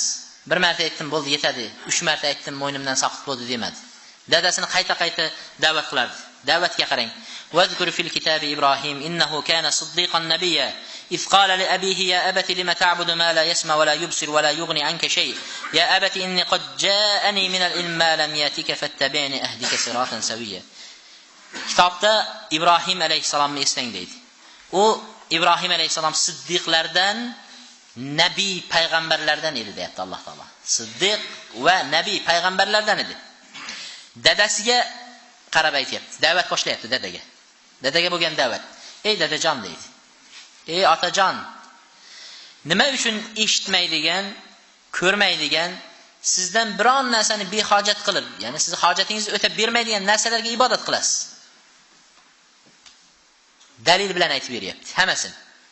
Eshitmaydi, ko'rmaydi, sizdan qabul qilmaydigan narsaga nima uchun siz ibodat qilasiz? Ikkinchi aytgan so'zi, ey dadajon, Alloh tarafidan sizga berilmagan ilm menga keldi, payg'ambarlik. Menga ergashing. Menga ergashing. Sizni to'g'ri yo'lga yo'llab qo'yaman. To'g'ri yo'lga yo'llayman. Meni olib kelgan yo'lim haq din. Shunga ergashing dedi. Keyin yana ey dadajon, shaytonga ibodat qilmang. Shayton Allohning dushmanidir dedi. Allohga osiylik qildi shayton. Ey dadajon, sizga Alloh subhanahu va taoloning azobi kelishidan qo'rqaman. Shaytonga do'st bo'lib qolishingizdan qo'rqaman dedi. Dadasiga qayta ey dadajon, ey dadajon, ey dadajon. Uslub Ibrohim alayhisalom uslubi kofir bo'lgan dadaga eng muloyim uslubni qo'llayapti. Ba'zilar dadasini 2 marta 3 marta da'vat qilsa, qabullamayapsa, keyin endi uni tepishga, uni haqoratlashga, uni gapini qabullamasga, uni umuman odam o'rnida ko'rmaslikka o'tib oladi. Unaqa emas. Otani da'vat qilinadi. Hatto kofir bo'lsa, mushrik bo'lsa ham unga itoat qilinadi. Unga itoat qilinadi otaga. In jahadaka ala an tushrika bima laysa laka bihi ilm fala tuti'huma. Qachon itoat qilmaysiz? Sizni ilmingiz bo'lmaydigan narsalarda Alloh taologa shirk keltirishga buyurgan joyda itoat qilmaysiz dedi. Shu joyda itoat qilmaysiz. Lekin dunyo ishlarida ularga yaxshilik bilan muomalada bo'laverasiz. Yaxshilik bilan muomalada. Shuning uchun hali Ibrohim alayhisalom dadasiga qilayotgan muomalasi kofirga dag'al bo'lishlikka buyurib, kofirga qilgan muomalani qilmadi. Chunki u dada. Unga ey otajon degan uslubni keltirdi. Butun mufassirlar mana shunga to'xtalib o'tadi. Ey otajon deb. Alloh subhanahu taolo Fir'avnga Musa alayhisalomni yuborganda Fir'avn ana robbukumul a'la, men sizlarni yer yuzida eng oliy Robbinglarman deb turgan. Fir'avnga Musoni yuborganda nima dedi? Va qula lahu qawlan layyinan la'allahu yatadhakkar aw yakhsha. Unga borib eng muloyim so'z aytinglar dedi. Shoyat u eslasa va Allohdan qo'rqsa deyapti. Alloh taolo shu Fir'avnga ham nima qilishlik? Qo'pol uslub bilan emas, eng go'zal uslub bilan da'vat qilishlikni Alloh taolo buyurdi. Shuning uchun mana Ibrohim alayhisalom dadasiga ana shu uslubni qo'llagan edi. Ikkinchi olinadigan narsa, eng birinchi bo'lib turib albatta inson xonadonidan boshlashligi nazarda tutiladi. Xonadondan da'vatni boshlaydi. Ibrohim alayhisalom xonadonidan boshladi da'vatni. Alloh subhanahu va taolo nima deyapti? Ya ayyuhallazina amanu qu anfusakum va ahlikum an-nar. Ey iymon keltirganlar, sizlar o'zingizlarni va ahlinglarni do'zax o'tidan saqlanglar dedi. Demak, inson uyidan boshlaydi. Yuqorida aytdik, uyimizdagilar qabul qilmayapsiz. Qabul qilmasligi undan keyingi masala. Avval da'vatni qilib qo'yaylik uyga. Erta-yu kech, tunu kun, umrimizni oxirigacha da'vatni qilaylik uyimizga. Alloh taolo ko'rib turibdi. Duolarimizni qilaylik. Duoyi xayr, hidoyat so'raylik, yig'laylik, ko'z yosh qilaylik. Ana undan keyin hidoyatlanmasa u yog'i Allohga. Ammo da'vat qilayotgan kishining xonadonining ham solih bo'lishligi boshqalar uchun ko'proq ta'sirli bo'ladi.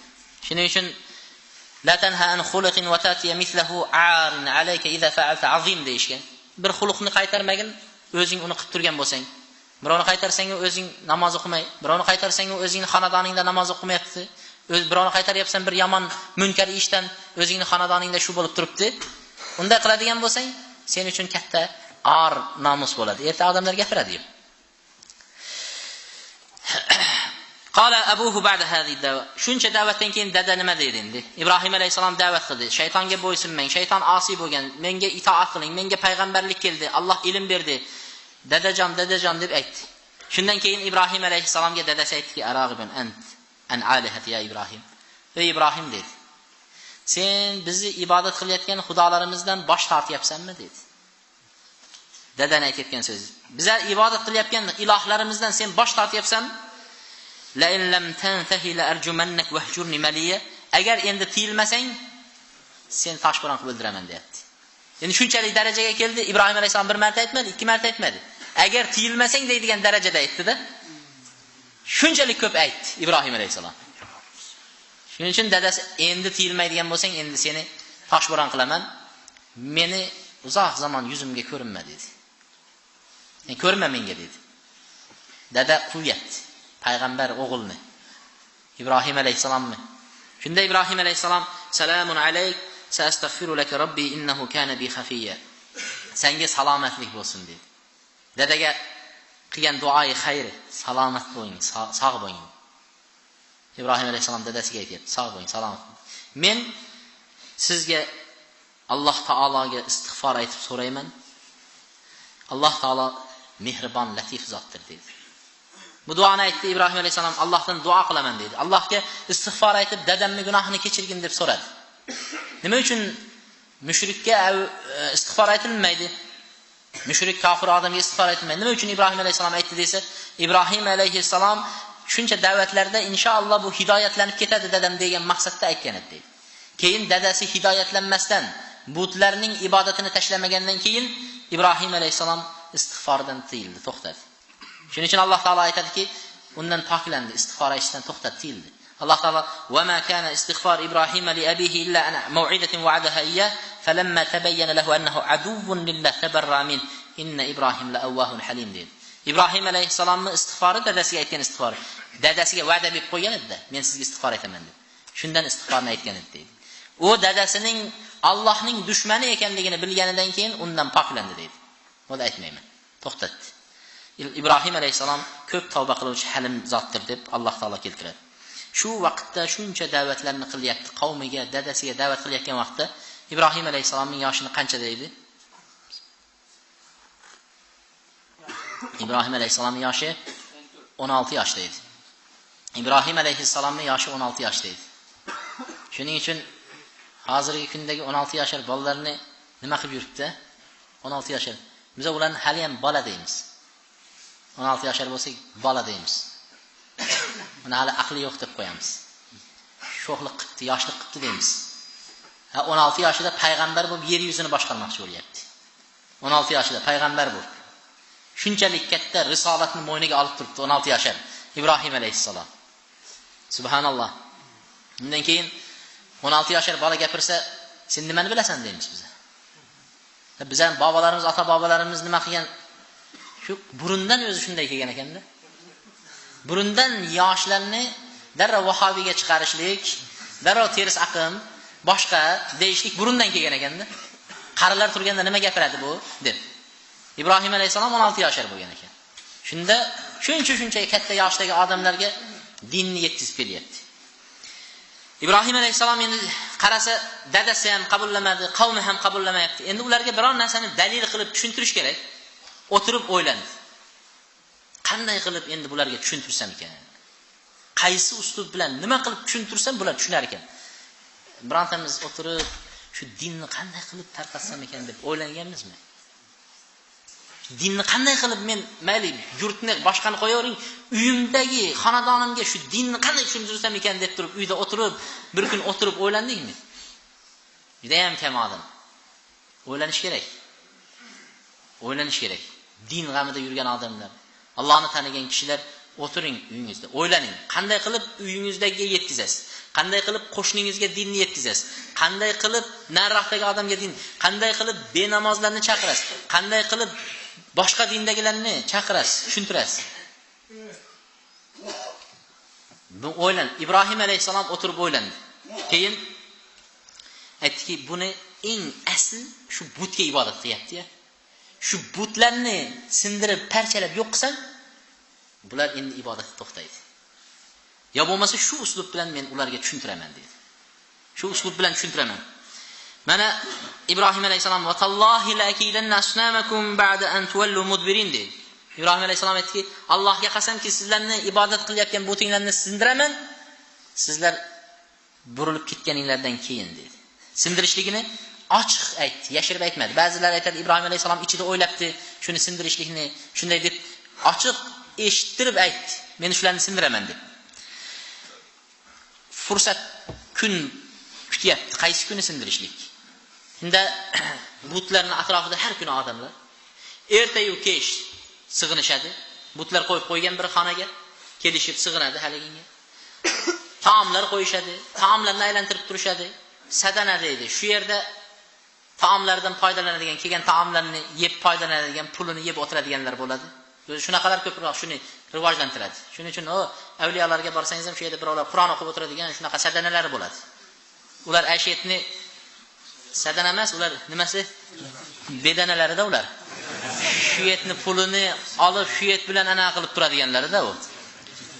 Shu odamlari shunaqa qilib turadi. Hech xoli bo'lmasdi. Yilda bir marta xoli bo'lar ekan.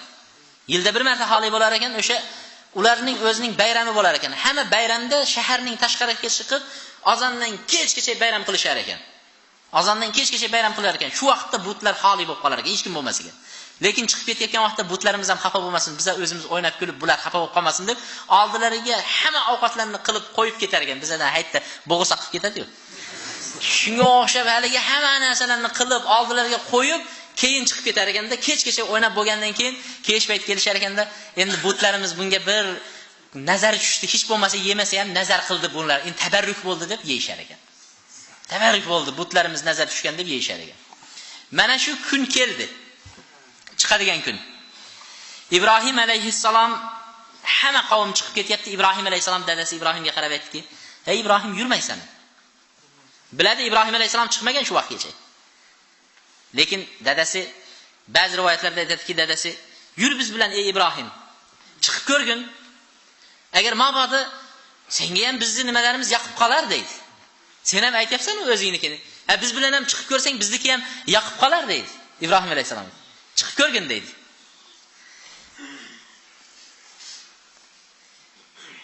bu yerda mana shu joyda olinadigan foydalardan biri, birinchi bo'lib turib, Ibrohim alayhissalom munkar joyga hech qachon bundan avval ham bormaganligi. Shuning uchun bir marta bo'lsa ham ko'rgin deyapti dadasi. Bunaqa munkar yomon joylarga qatnashmaganligi hayotida bir marta bo'lsa. Dadasi iltimos qilib ko'ryapti. Ko'rgin, bir marta ko'rsang, balki senga yoqib qoladi shu deyapti. Ikkinchisi, shu joyda ham biror bir bahona topib shu joydan qolib ketganligi. Men kasalman, men qalavray bugun deb turib, munkar joylar bo'ladigan bo'lsa, insonlar bahona topish kerak ekan. Ya'ni shariatga xilof joylarga borib qolishlikdan saqlanishlik kerak. Shunday joylarda o'tirishlikdan saqlanishligi kerak. Keyin uchinchisi, munkar joylarga hayotida bir marta bormaganligining foydasi shu narsalardan ta'sirlanmadi. Ta'sirlanmaydi. Inson munkar joyga birinchi marta borasida aytasiz, "Ya astagfirulloh, astagfirulloh" deysiz, zo'rg'a o'tirib keldim deysiz. Ikkinchi marta ham borasida astagfirulloh, astagfirulloh deb validada o'tirasiz. Uchinchi martasida sekin o'zingiz borib o'tiraverasiz. Haligi. To'rtinchisida bemalol haligilar bilan oshna bo'lib olasiz. Munkar joyda. Ichayotganlar bo'lsa, nariroqqa qarab ichinglar deb o'tiraverasiz. Shuning uchun munkarga sekin-sekin aralashdingizmi, munkarga o'shini ichiga kirib ketasiz. Shuning uchun kim aroqxo'rlar bilan o'tirsa, shular bilan billa dedi. Kim Allohning oyati istihzo qilinib, masxara qilinayotganlar bilan o'tirsa, shular bilan billa hatto ulardan turib ketmaguningizcha deb Alloh taolo aytayapti. Billa qo'shvardi shularga. Shuning uchun buna masalalarga bunday ko'zimizni ochishimiz kerak. Qachongacha musulmonlar uxlab yuraveradi. Va bu yerda Ibrohim alayhissalomga dadasi chiqib ko'rgin dedi.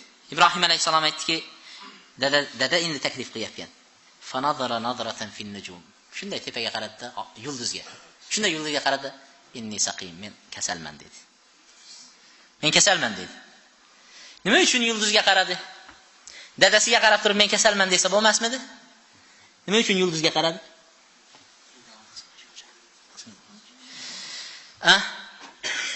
Nima uchun yulduzga qaradi? Yulduzga qaraganligi mufassirlar ba'zi kitoblarda Tabari va unga o'xshaganlar aytadiki, nazara degani tafakkara degan ma'noni bildiradi. O'ylandi. Nima qilsam ekan deb o'ylandi. O'ylanganda odam yo yoqqa qarab, yo osmonga qarab bir narsa o'ylanadi. Shuni aytishganki, yulduzga qarab o'ylanib turdi-da, keyin javob berdi deydi. Bu bir javob. Ikkinchisi aytishadiki, ular yulduzga qarab turib gapirsa ilhom beradi yulduzlar. Yulduz bilan aytilgan narsa to'g'ri chiqaveradi deb o'ylashardi. Shuning uchun ularning e'tiqodida e'tiqod qilgan narsasi bilan Ibrohim alayhisolamda yulduzga qarab turib, keyin men kasalman dedi. Ta ishonib olib ketmaslik kerak edi. Shuning uchun yulduzga qaradi deydi. Men kasalman dedi Ibrohim alayhisalom. Lekin kasalmas edi. Ibrohim alayhisalom kasalmas edi. Shuning uchun payg'ambar alayhisolatu vassalom aytgan ekanki, inna Rasululloh sollallohu alayhi vasallam qala lam yakzib Ibrohim alayhisalom g'ayra 3 kadibat. Ibrohim alayhisalom 3 ta yolg'ondan boshqa gapirmadi hayotida deydi. 3 yolg'ondan. Ibrohim alayhisalom necha yil yashadi? Necha yil yashadi? Hayoti bo'yicha 175 yilmi? 100 qancha yilni ichida Ibrohim alayhisalom 3 ta yolg'on gapirdi. Bundan boshqa gapirmadi yolg'onni. Bular ham bo'lsa Alloh taolaning yo'lida, Alloh uchun gapirdi uni, yolg'onni. Din uchun gapirdi. Bulardan birinchi gapirgan yolg'oni men kasalman degan shu yolg'oni. Birinchisi. Ikkinchisi butlarni sindirib tashlaydi, biz hozir gapiramiz. Shunda kimsindir desa kattasindir dedi. Uchinchisi podshoh ayolini tortib oladi deyotgan vaqtida singlim deb aytganligi. Ayolim demasdan singlim deganligi. 3 ta yolg'on gapirdi. Bu Ibrohim alayhisalom hayoti mobaynida 3 ta gapirgan. Biz hayotimiz mobaynida juda ham ko'p yolg'on gapiramiz. Lekin rostini qarab turamiz. Qaysinisi rost ekan buni gapirayotgan gap deb turamiz. Ichidan tanlab turamiz. Manasi rost bo'lsa kerak deb turamiz. Haligini. Shunchalik darajadamiz, buni gapi hammasi yolg'on, faqat rostini chiqarib olish uchun harakat qilamiz. Qaysinisi rost ekan deb. Salasin yolg'onlarni biz hozirgi zamonamizda ishlatilayotgan yolg'onlarni ba'zilariga to'xtamoqchimiz. Yolg'onlar. Gaplar oddiy yolg'on gapirish oddiy narsa bo'lib ketgan gapirishdi. Payg'ambar alayhisalom aytadi, 3 ta narsa bor. Kimda shu 3 ta narsa topiladigan bo'lsa dedi, u aniq munofiq dedi. Bemalol munofiq deb aytaverasiz. Xafa bo'lsa bo'lsin. Aniq munofiq dedi. Agar dedi, u namoz o'qisa ham, roza tutsa ham va men musulmonman deb iddao qilsa ham dedi. Subhanalloh. Agar namoz o'qisa ham, roza tutsa ham va men musulmonman deb iddao qilsa ham u munofiq dedi. Birinchisi dedi, gapirsa dedi, yolg'on gapiradi, yolg'on qo'shib gapiradi. Yolg'on qo'shib gapirgan odamga munofiq deb aytaverasiz ekan. Ikkinchisi dedi, va'da bersa xilof qiladi dedi. Va'da beradi, va'dasini ustidan chiqmaydi. Uchinchisi, omonat qo'ysangiz xiyonat qilib qo'yadi omonat. Men shu pul sizda tursin desangiz, ertasi kelsangiz aytadi, yana 2 kun kutib turing deydi, hali ishlatib qo'ydim deydi. Omonatga qo'ygan narsangiz yo'q. Va Payg'ambar alayhisalom aytadiki, yolg'on fisq fujurga odamni yetaklaydi. Fisq fujur narsalar do'zaxga odamni yetaklaydi. Bir inson yolg'on gapirib yurib, hatto Alloh taoloning huzurida kazzob, yolg'onchi deb yoziladi unga deydi. Subhanalloh, qiyomatda borsangiz, kazzob deb tururlar ekan. Yolg'onni ko'p gapirgan odam Allohning huzurida kazzob degan nom olar ekan. Qasamlardagi yolg'onlar. Uchraydigan yolg'onlar qasamda. Man halafa ala yaminin kadhib liyaqta'a biha mal imri'in muslimin bighayri haqqin lahu laqiyallahu wa huwa alayhi ghadban deydi. Bir odamning molini haqsiz, nohaq mol, uni yolg'on qasam ichib olishingiz mumkin. To'g'ri dalil bilan olmaysiz. Shuni yolg'on qasamlar ichib haligini oladigan bo'lsa, molini tortib olsa, Alloh taolo qiyomat kuni unga g'azab bilan yo'liqadi dedi. Alloh taolo g'azab bilan yo'liqar ekan. Yolg'on qasam. Va tijoratdagi yolg'onlar, savdodagi yolg'onlar. Payg'ambar alayhisalom aytdiki, savdogarlar dedi, tujjar. Ular fujjar dedi. Fisq fujur bilan fosiq degandek. Shunda sahobiyalar aytdi, ya Rasululloh, nimaga savdogarlar? Ular fujjar deb aytyapsiz. Degan edi, Payg'ambar alayhisalom, ular qasam ichadi, yolg'on qasam ichadi, sotyapganda. Qasam ichib turib, o'z munchaga olganman, shuni chasyapman. Yolg'on qasam ichib yolg'on ishlatishadi. Savdosini sotib olishlik uchun, narsasini, matosini sotish uchun yolg'on qasam ichadi, gunohkor bo'ladi. Gapirishadi, yolg'on gapirishadi dedi. Gapirishadi, yolg'on gapiradi. Yolg'on gapirgan odam yuqorida aytdik, munofiq. Va salatun la yukallimuhumulloh yawmal qiyamah. 3 odamni Alloh subhanahu va taolo qiyomat kuni gapirmaydi ham ularga. Va la yanzur ilayhim. Alloh taolo nazarini ham solib qo'ymas ekan qiyomat kuni. Eng og'ir masala. Gapirish bu yerda tursin, nazar ham solmaydi Alloh subhanahu va taolo. Bulardan biri al-mannan bi atiyatihi. Bir zamonlarda yaxshilik qilib qo'ysangiz ham, necha yillar o'tib ketgandan keyin minnat qilib qo'yasiz hali qilgan yaxshiligingizni. Qilgan yaxshilikni minnat qiladigan odam deydi. Alloh taolo qaramaydi ham, gapirmaydi ham ekan. Ikkinchisi,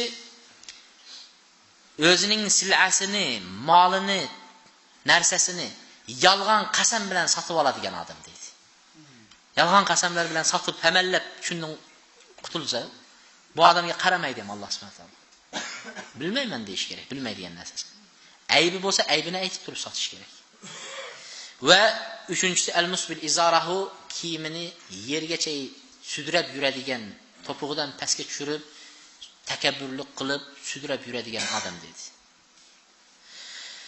Kazib fi tadhikin nas, odamlarni kuldirish uchun yolg'on gapiradigan odamlar bo'ladi. Masxaravozlar, odamlarni kuldirishga gapiradi, har xil yolg'onlarni o'ylab chiqarib, kuladigan qilib turib, keyin chiqib masxaravozlik qilib beradi. Bularning holati waylun lillazi yuhaddith va yakzib liyudhik bihi alqawm waylun lahu deydi. Odamlarni kuldirish uchun yolg'onlarni to'qib, shularni gapiradigan kishilarga vayl bo'lsin. Vayl bo'lsin, do'zaxda aytayapti. Subhanalloh. Odamlarni yolg'on gap bilan kuldirishlikni o'zi. Payg'ambar alayhisalom aytadi, ana za'imun bi baytin fi wasatil jannah. Men jannatning o'rtasida bir uyga, qasrga kafil bo'laman deydi. Kim uchun? Qanaqa amal qilgan odam? Kim deydi? yolg'onni hazillashib ham gapirmagan bo'lsa deydi. Hazillashib ham yolg'on gapirmasa payg'ambar alayhisalom jannatning o'rtasidagi uyga, qasrga kafil bo'lar ekan. Ko'rdingizmi? Hazil yolg'onni aytib turgan ochilib qoladi, oxiri chiqib qoladi yolg'on. Yani hazillashgandim deb qo'yadi. Hazillashgandim deb qo'yadi. Bu durust emas. Va al-kadhib fi isha'at al-akhbar, xabarlar tarqatishda yolg'on. Masjidlar yopilyapgan ekan, musulmonlar bunday bo'layotgan ekan, tez hamma masjidga bormasin. Qo'rqitish. Bunaqa xabarlarni tez tarqatadi. Yolg'on xabarlarni tarqatayotgan kishining holati fa iza ana bi rajulayni, payg'ambar alayhisalom aytadi. Merojga chiqqanda jannatdagilar bilan do'zaxdagilarni ko'rdi-yu payg'ambar alayhisalom. Shunda do'zaxdagilardan xabar beryapti. O'tib ketayotganimizda ikki odamni ko'rdim deydi. Jibril alayhisalom aylantirib yuribdi. Shunda ikki odamni ko'rdim. Ulardan biri turibdi, ikkinchisi o'tiribdi deydi. Turganining qo'lida deydi ambiri bor ekan deydi. Temirdan bo'lgan. Haligini ambir bilan og'ziga solib, shidiq ikki tarafiga, lavining ikki tarafiga solib, ikki tarafga qarab og'zini yirib ochyapti-da, hattoki orqa miyasiga qapishtirib qo'yapti haligini. Keyin qo'yib yuboryapti, baqiryapti, chinqiryapti. O'ylang, tishingizni olyapganda o'zi ozgina og'zingizni kersa baqirasiz. Olib borib orqa miyaga yepishtiryapti, o'tkazib yuboryapti. Baqiryapti, keyin qo'yib yuboryapti. Yana birozdan keyin yana xuddi shunday azoblayapti haligini. Shunda ya Jibril, bu kim degan edi. Bu odam shunday yolg'onlar to'qib gapiradi, buning yolg'oni mashriq va mag'ribga tarqaydigan odam deydi. Yolg'onchi. Yolg'on gapdi. Yolg'onlarning eng yomoni dinda, Allohning haqqida, shariatda, ilmda yolg'on gapiradiganlar. Hadisda bunday debdi deb aytib yuboradi. Hadisda bunday degan ekan deb o'zini gapini hadis qilib aytaveradigan kishilar. Bir gapni aytib boradi, oxirida payg'ambar alayhisalom shunday degan ekan deb qo'yadi. Sahobiylar minbarga chiqqan vaqtda qola Rasululloh payg'ambar alayhisalom bunday dedi degan vaqtlarda qo'l oyoqlari titrab ketar ekan. Shu payg'ambar alayhisalom aytgan to'g'ri aytib yetkiza bilamanmi yo'qmi deb turib. O'z-o'zidan shunday aytib boraverishlik har odam qiyomatda javobini beradi. Man haddatha anni hadithan wa huwa yara annahu kadhib wa huwa ahadul kazzabin. Man taqawwala alayya ma lam aqul falyatabawwa maqadahu minan nar. Kim men aytmagan narsani Rasululloh aytibdi deb aytadigan bo'lsa, u do'zaxdan joyini tayyorlasin deydi. Do'zaxdan joyini tayyorlasin deydi. Alloh subhanahu taolo Qur'onda nima deyapti? Dinda yolg'on gapirayotgan kishilarni man taqawwa wa tara alladhina kadhabu ala Alloh wujuhuhum muswadda. Allohga yolg'on gapiradigan kishilar qiyomat kuni yuzlari qop-qora qilib holatda ko'rasiz deydi. Yuzlari qop-qora bo'lib turgan odamni ko'rsangiz qiyomat kuni biling shu odam dinda yolg'onlarni to'qigan, Allohning haqqida yolg'on to'qigan odam, dinni buzgan odam. Yuzi qop-qora bo'lib turiladi qiyomatda. Qissamizga qaytamiz. Fanazara nazratan fin nujum. Ali yulduzganda qaradi Ibrohim alayhisalom. Va qala inni saqim, men kasalman dedi dadasiga. Fatawalla anhum mudbirin. Odamlar sekin Ibrohimni tashab o'girilib ketishdi. Ketayotgan edi. Va tallohi la akidanna asnamakum. Orqasidan baqirib qoldi Ibrohim alayhisalom. Allohga qasamki butinglarni sindiraman dedi. Oxiridagilar eshitdi, boshdagilar eshitmasdan ketdi. Shu joyda aytdi. Shundan keyin aytdiki, faraga ila alihatihim faqala ala takulun. Ibrohim alayhisalom ular ketishi bilan yugurib haligilarga keldi. Butlar turgan xonaga keldida haligilarga qarab turib, qarasa oldida noz, ne'mat, turli taomlar qo'yilgan. Ibrohim alayhisalom kulib masxara qilib turib aytdiki, yemaysizlarmi dedi. Ibrohim alayhisalom, qani? Shuncha xudo, iloh, yemaysizlarmi? Ma lakum la tantiqun. Nimaga javob bermayapsizlar dedi. Gapirmaysizlarmi? Faraga alayhim darban bil yamin. Shunda yerdagi bir boltani oldida o'ng qo'li bilan haligi butlarni urib sindira boshladi bir chetdan. Alloh subhanahu taolo yana bir oyatda aytadiki, faja'alahum judadan illa kabiran lahum la'allahum ilayhi yarji'un. Ularni hammasini parcha-parcha qilib burdaladi, faqat kattasini qoldirdi. Kattasini qo'liga boltani ushlatib qo'ydi. Eng kattasini qoldirdi-da, boltani ushlatib qo'ydi haligi. Nima uchun Ibrohim alayhisalom bitta kattasini qoldirdi? Maysh sindirsin degan ma'noda, sindirdi degan ma'noda. Nima uchun kattasini qoldirdi? Mana shu narsa. Ularga isbotlamoqchi Ibrohim alayhisalom. Birinchisi shuni qoldirganligi, kattasini qoldirganligi, ular keladi, mana kattasidan so'ranglar demoqchi. Gapirmaydi. ular gapirmaydigan narsa, hech narsani isbotlab bera olmaydigan narsa ekanligini, ularning ibodati botil ekanligini o'zlariga ko'rsatish uchun haligini qoldirdi deydi. Ikkinchidan aytadiki, annahu ghara an tu'bad ma'hu hadhihi as-sighar. Bu hali kattasi, eng kattasi. Ana mayda chuydalar bilan bularga nima qilasizlar ibodat qilib, men turganda deb Alloh g'irashga kelib ketdi-da, hammasini o'ldirib qo'ydi demoqchi-da. Hammasini o'ldirib qo'ydi. Buning rashk kelyapti hali ibodat qilayotgan vaqtinglarda. Ha, Allohni qo'yib sizlar qanday bunga ibodat qilasizlar? Shunday zot turgan vaqtida, Alloh taolo turgan vaqtida degan narsalarni tushuntirish uchun haligini kattasini qoldirdi. Va bularning hammasi sindirib tashaganlarini sindirganligi, bular o'zlaridan mudofaa qilib to'samadi. Qanday Xudo deb ushaysizlar deyishlik uchun shu narsalarni o'zlarining ichida tatbiqiy bir misol bilan ko'rsatib bermoqchi bo'ldi. Ibrohim alayhisalom aytdi, gap bilan tushunmadi. Tushunmagandan keyin fe'l bilan ko'rsatib bermoqchi. Qavm keldi. Qavm keldida aytdi, "Qalu man fa'ala hadha bi alihatina innahu la min az-zalimin." Shunday qarasa hamma narsa parchalanib yotdi. Butlar singan. Kim buni qildi? Bizi butlarimizga, ilohlarimizga deydi. Iloh deyapti. Bizi ilohlarimizga kim buni qildi? Kim qilgan bo'lsa ham u zolimlardan ekan deydi. Shuncha ham zulm qildi deyapti. Sami'na fatan yazkuruhum yuqal lahu Ibrohim. Ba'zilar aytishdiki, eng oxirida ketayotganlar eshitganda, butinglarni sindiraman degan gapini.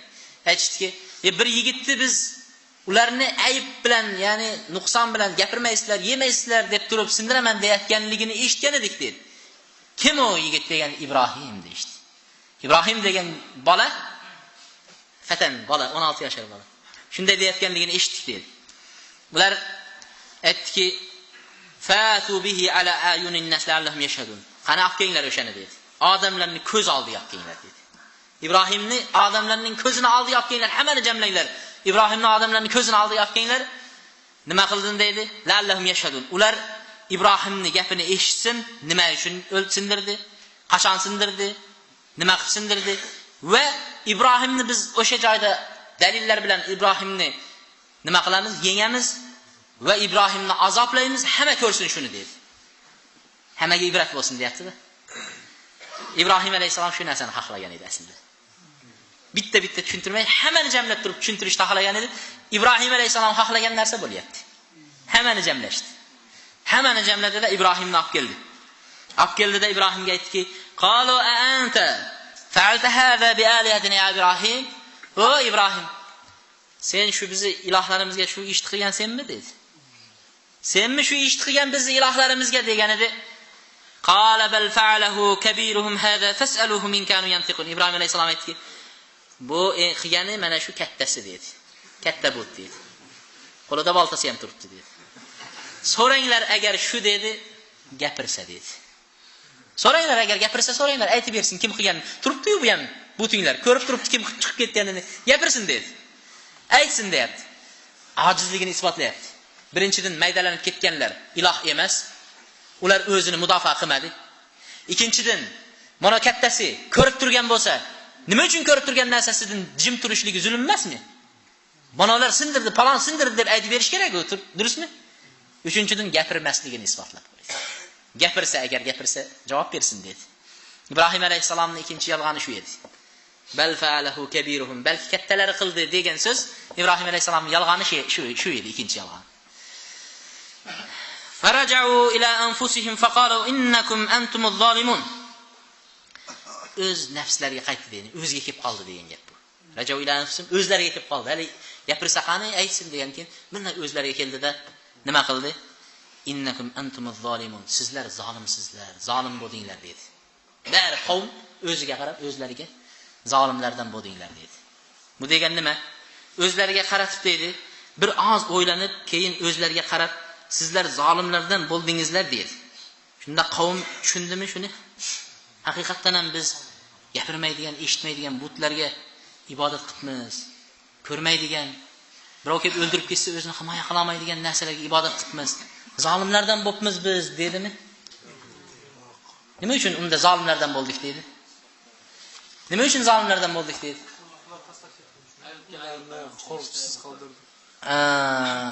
Ular aytishdiki, Shuncha tushuntirgandan keyin Ibrohim alayhisalom ularga qarab turib aytdi. Biroz turishib aytdi, biz zolimlardan bo'ldik. Qarovul qo'yib ketsak bo'lar ekan deb. Qo'rib turadigan. Subhanalloh, ilohni qo'riydigan qarovul. Birov o'g'irlab ketmas uchun, birov o'ldirib ketmas uchun. Qanday iloh? Qanday iloh endi? Shunda shuni bir zolimlardan bo'ldik degani, shunga bir qarovul saqlab turadigan posbonlar qo'ymabmiz deydi. Summa nukisu ala ru'usihim. Boshlarini pastga qilib turib aytdiki, laqad alimta ma haula yantiqin. Ey Ibrohim, bilasan ular gapirmasligini bilasan dedi. Bilasan deyapti-da endi. Shu gaplardan keyin Ibrohim alayhisalom sekin da'vatni boshladi endi.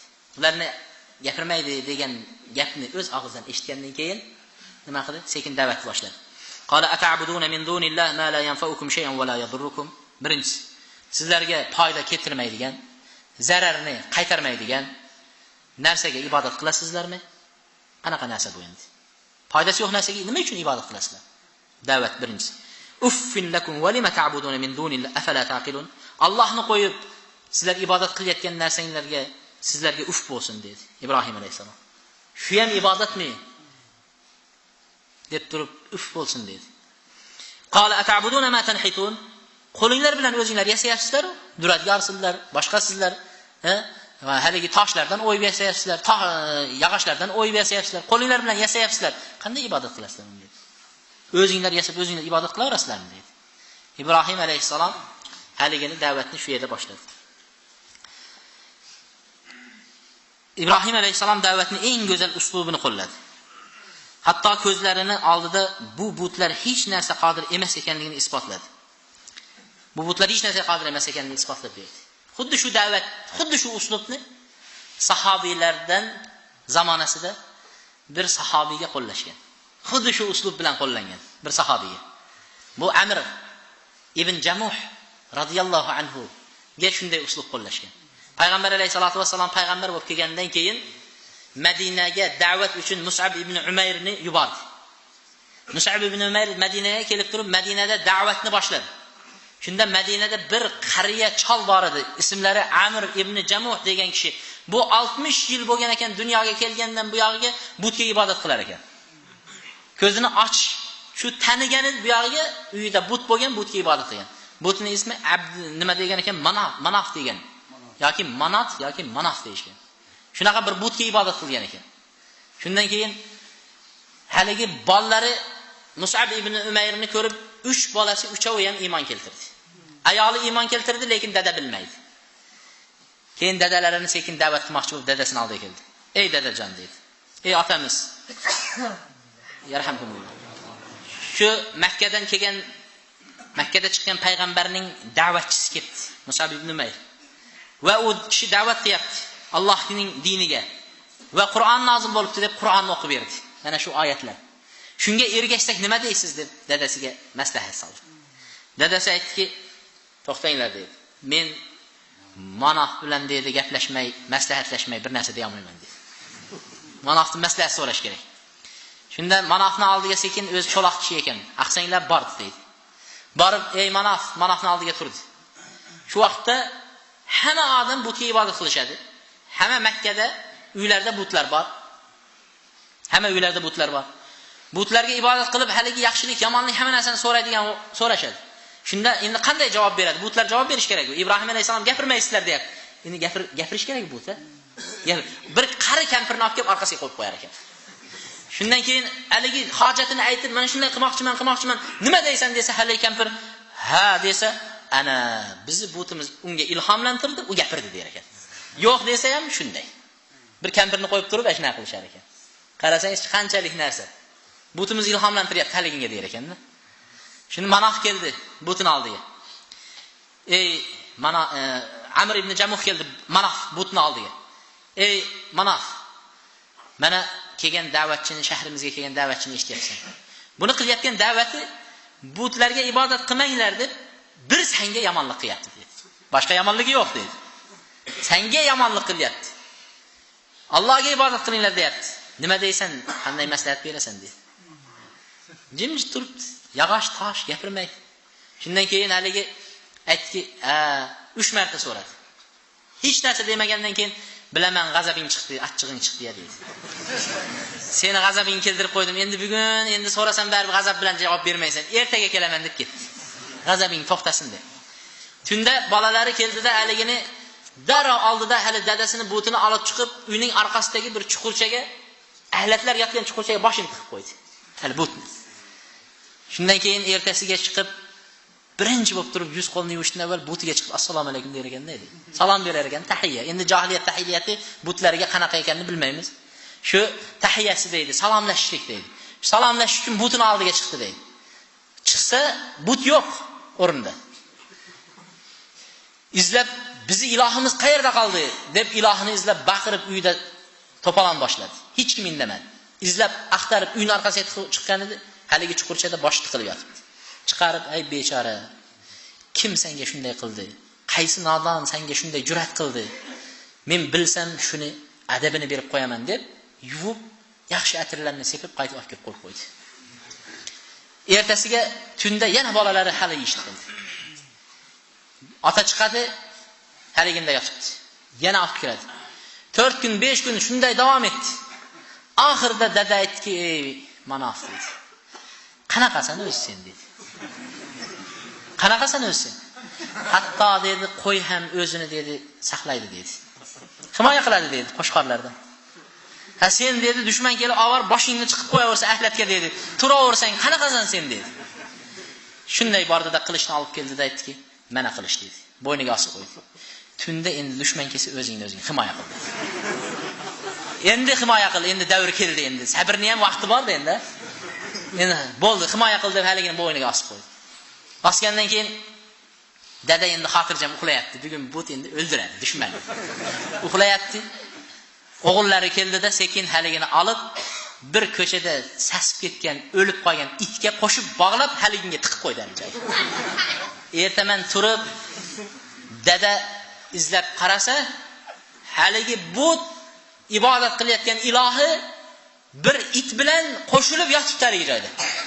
Shunda Amir unday boshini silqab turib aytdiki, "Va robbun yabulu sa'labanu bi ra'sihi laqad khaba man bala alayhi salib." dedi. Bu deydi boshiga itlar akramakumulloh bavul qilib peshob qiladigan iloh bo'ladimi dedi. Mana shunchalik darajada yotibdi o'zi dedi. Haligi ahlatxonada it bilan shunday yotibdi. Bunga ibodat qilgan odam noumid inson bo'ladi bunga dedi. Ikkinchi marta bunga ibodat qilmayman deb ashhadu an la ilaha illalloh va anna muhammad rasululloh dedi. Iymon keltirdi. Uslubi Ibrohim alayhisolamning uslubiga o'xshagan uslubni qo'llashgan edi. Ibrohim alayhisalom qavmini haqni qabul qilmadi Ibrohim alayhisalom. Ibrohim alayhisalom isbotladi, hujjat keltirdi. Qani gapirsa gapirsin dedi, aytsin dedi. Nimaga himoya qilmadi? Nimaga parchalanib ketdi? Hammasini aytgandan keyin haligilar shuncha odamning oldida odam yig'ib olgan va endi uyalib qoldi. Ibrohimga dalil keltirib bera olmadi. Endi dalil keltira olmagandan keyin nima qiladi? Botil ahl, zalol ahllari kuch-quvvat ishlatadi. Gapirma dedi. Gapirma bo'ldi, hech narsa eshitmaymiz sendan. Nima deyishdi? Qalibnu lahu bunyanan fa'alqu fil jahim. Bir bino quringlar dedi. Shu joyga o't yoqib, jahim shunchalik do'zaxni chalik bo'lsin deyapti issig'i. Shunaqa issiq jahim, shuning uchun jahim deb keltirdi. Shunaqaga tashanglar, o'tga tashanglar buni dedi. Gap eshitmadi, qabul qilish yo'q, bo'ldi, xolos. Haq ekansan sen, durust, biz xato qilibmiz degan gap yo'q. Bino quringlar. Bino qurisha boshladi. Shunaqa katta joyga bino quryapti. Nimaga? O't haligi tashqarilariga ham ketib qolmasin. Binoni ichida yonsin, yonadigan narsa. Ya'ni qishloqqa ham ketib qolmasin o't deyapti-da. Shuning uchun shunaqa katta bino qildi, qancha ham kilometrlik masofa. Balandligi 30 metr. 30 metr. Ichiga nechi oila hamma odam ulushini tashab, shu bir cho'p olsa ham olib borib, shunda Ibrohim yonsin deb tashlayverdi. Hamma odam, bir odam ham iymon keltirmagan. Bir odam ham. Butun hamma olib borib shu. Hatto ba'zi odamlar deydi, ayollar kasal bo'lib qolsa deydi, yoki tug'adigan bo'lib qolsa, qasam ichar ekanki, eson omon shu tug'ib olsam, borib Ibrohim nimasiga o't tashab kelaman der ekan. O'tim tashab kelaman der ekan. Shunchalik darajadagi kufrni qarang. Hech kim yo'q, bir Ibrohim alayhisalom da'vat qilib turibdi. Hozirgi kunimizda Subhanalloh, bir o'zingiz emassiz, ibodat qilayotgan. Bir o'zingiz emassiz. Shuncha darajada iymonni saqlab turishini qarang. 5-6 kun musulmonlar darslarga qo'shilmay qolsangiz, iymoningiz sekin orqaga qaytib ketib qolyapti. Sekin orqaga qaytib ketib qolyapti. 5-6 kun darslarga qo'shilmay qolsangiz. Hali zo'rg'a hamalla buni ushayapmiz. Iymonimizni saqlayapmiz. Shunchalik darajada bo'ldi. Odamlar o'tinlarni yig'di. Yondirdi o'tni. O'tinga o't qo'ydi. Alangalana boshladi. Shunaqa o't yonyapti. O'ylang qancha ham masofada va 30 metrlik balandlikda shunaqa o't yonyapti. O'tning shunaqa uchqunlaridan o't chiqayotgan, tepadan uchayotgan qush qanoti kuyib alinga tushib qolyapti. Tepasidan hech narsa o'tamayapti. Yaqiniga birov yo'l olmayapti. Qanaqa tashaymiz endi? Ibrohim qanaqa tashaymiz bunga? Yaxshiga yoqib oldik o'tni. Endi qanday tashaymiz buni endi? Deydi. Shunda ichidan akratlardan deydi, kurdlardan bo'lgan bir kishi Iroq, shu vaqtda ham kurdlar bilan yaqin ekanda. Kurdlardan bo'lgan bir kishi buni Hayzan degan oti, shu odam men yo'lini bilaman dedi. Yo'li dedi, manjaniq yasab beraman. Manjaniqni bilasizlarmi? Palahvon deydimi, nima deydi? O'zi shu manjaniq yasayman dedi. Shu birinchi manjaniq yasagan kishi shu ekan. Haligini yasab, Ibrohimning qo'l oyog'ini bog'lab turib, bu yog'ini bosadi, u yog'i o'tkazib qo'ygan, hali uchib ketadi bosgan vaqtda. Manjaniqni birinchi yasagan kishi shu ekan. Nimaga yasadi? Allohning payg'ambarining xalilini o'tga tashlash uchun yasadi. Yaxshi maqsadda yasamadi, yomon maqsadda yasadi. Alloh taolo nima qildi bunga? Alloh taolo o'rnida haligini yerga yutqizdi, qiyomatgacha yerda azoblanyapti dedi. Alloh taolo yerga yutqizib yubordi haligini. Dushmanlik qildi, yerga yutkizdi. Bu narsa ibrat bo'lishlik kerakki, ahli shar yomonlik qildi, hamma yomonlik qilyapti-yu deb turib qilaverish kerak emas. Nimaga hammasini Alloh taolo yerga yutkizib yubormadi shu yerda? Shunga qo'l urgan odamni Alloh taolo yutqizdi. Birovlar bo'ladi, yomonlik qilyapti, orqada turadi. Birovlar shu yomonlikka qo'lini uradi. Ozgina odamlar puflab ishirib qo'ysa, yugurib chiqib islomga qarshi gapiradi. O'zini ko'rsatadi, maqtab qo'ygani uchun. Agar yana ozgina pul berib qo'ysa bo'ldi. Islom yo'q deb ham qo'ya qoladi. Ana shun birinchi yomonlikka qo'lini urgan odam ketaveradi. Solihda aytdi-ku, tuyaga birinchi bo'lib turib qo'lini urgan 9 ketdi, keyin qolgani ketdi. Shunga o'xshab bu yerda ham birinchi bo'lib turib manjaniqni yasab, Ibrohimni mana tashab beraman deb ko'rsatib bergan odam ketdi. Allohning do'sti, xalili, payg'ambari diniga dushmanlik qilgan kimsani Alloh taolo yerga yutqazdi va bu qiyomatgacha shunday bo'laveradi. Allohning do'stlariga dushman bo'lgan odam Alloh taolo azobida bo'laveradi. Allohning diniga dushmanchilik qilgan, Allohning do'stlariga dushmanchilik qilgan odam qiyomatgacha Alloh taolo uni dunyoda ham unutmaydi, oxiratda azob. Oxiratda azob bo'ladi. Mana Allohning do'stlari bo'lmish sahobiylardan biriga dushmanlik qilgan ayolning qissasiga bir eslab o'tib ketamiz.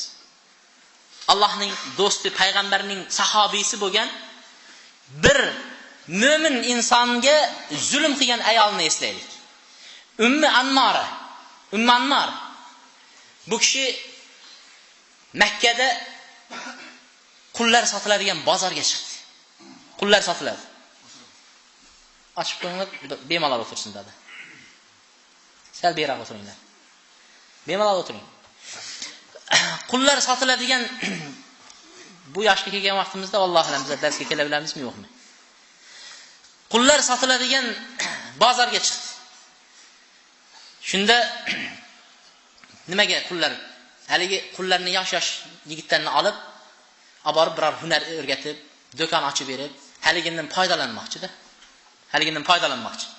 Shundan chiqib qullarni bunday qarab yurdi. Qarab tursa, bir yosh yigitga ko'z tushdi. Qarasa, juda ham zakovati, nimasi bor. Shuni sotib olsam, shu bir narsa chiqadi shundan deb haligini sotib oldi. Sotib olib yo'lda kelyapti, aytdiki, "Isming kim?" dedi. "Habbob" dedi. "Dadangning ismi kim?" dedi. "Arab" dedi. "Qayerdan bo'lasan?" dedi. "Najddanman" dedi. "Arab ekansan-da" dedi. "Ha, arabman" dedi. "Makkada nima qilib yuribsan Najddan bo'lsang?" degan. Bizni jahiliyat davrini qarang. Alloh taolo shu vaqtlardan saqlaganiga alhamdulillah. Bizni qishlog'imizga boshqa bir arab qishloqlari hujum qildida, shu bizni yengildik. Ular darrov ayollarimizni cho'ri qilib, mollarimizni o'zlariga o'lja qilib, bizga o'xshagan yoshlarni olib chiqib bozorda qul qilib sotib oldi dedi. Shundan bu yog'iga qul bo'lib, undan bu qo'liga, bunning qo'liga o'tib, mana bugun sizning qo'lingizga tushdim dedi. Ammor olib keldi-da temirchilarga topshirdi. Temir hunarini o'rgatinglar deb. Ko'p o'tmasdan yaxshi hunar o'rgandi. Makkaning o'rtasida bir do'kon ochib berdi-da, aytdiki, ana endi qilish sotasan, temir qilib sotasan, do'kon qoida bunga tushadi. Haligi joyda ishlaydi, ertayu kech ishlaydi. Bo'sh qolganda tafakkur qiladi, ya Alloh, qachon bu jaholat ketadi yer yuzida? Odamlar birovni olib borib qul qilib sotadi. Mana shunday narsa qachon ketadi? Bir haq qachon ro'yobga chiqadi deb o'ylanadi. Shunday bo'lib turgan vaqtda payg'ambar alayhisalom payg'ambar bo'lib keladi. Yer yuziga odamlarni zulmatdan nurga chiqarishlik uchun Alloh taolo yubordi. Mana shu zulmat botqoqdan odamlarni nurga chiqarish uchun yuborgan edi.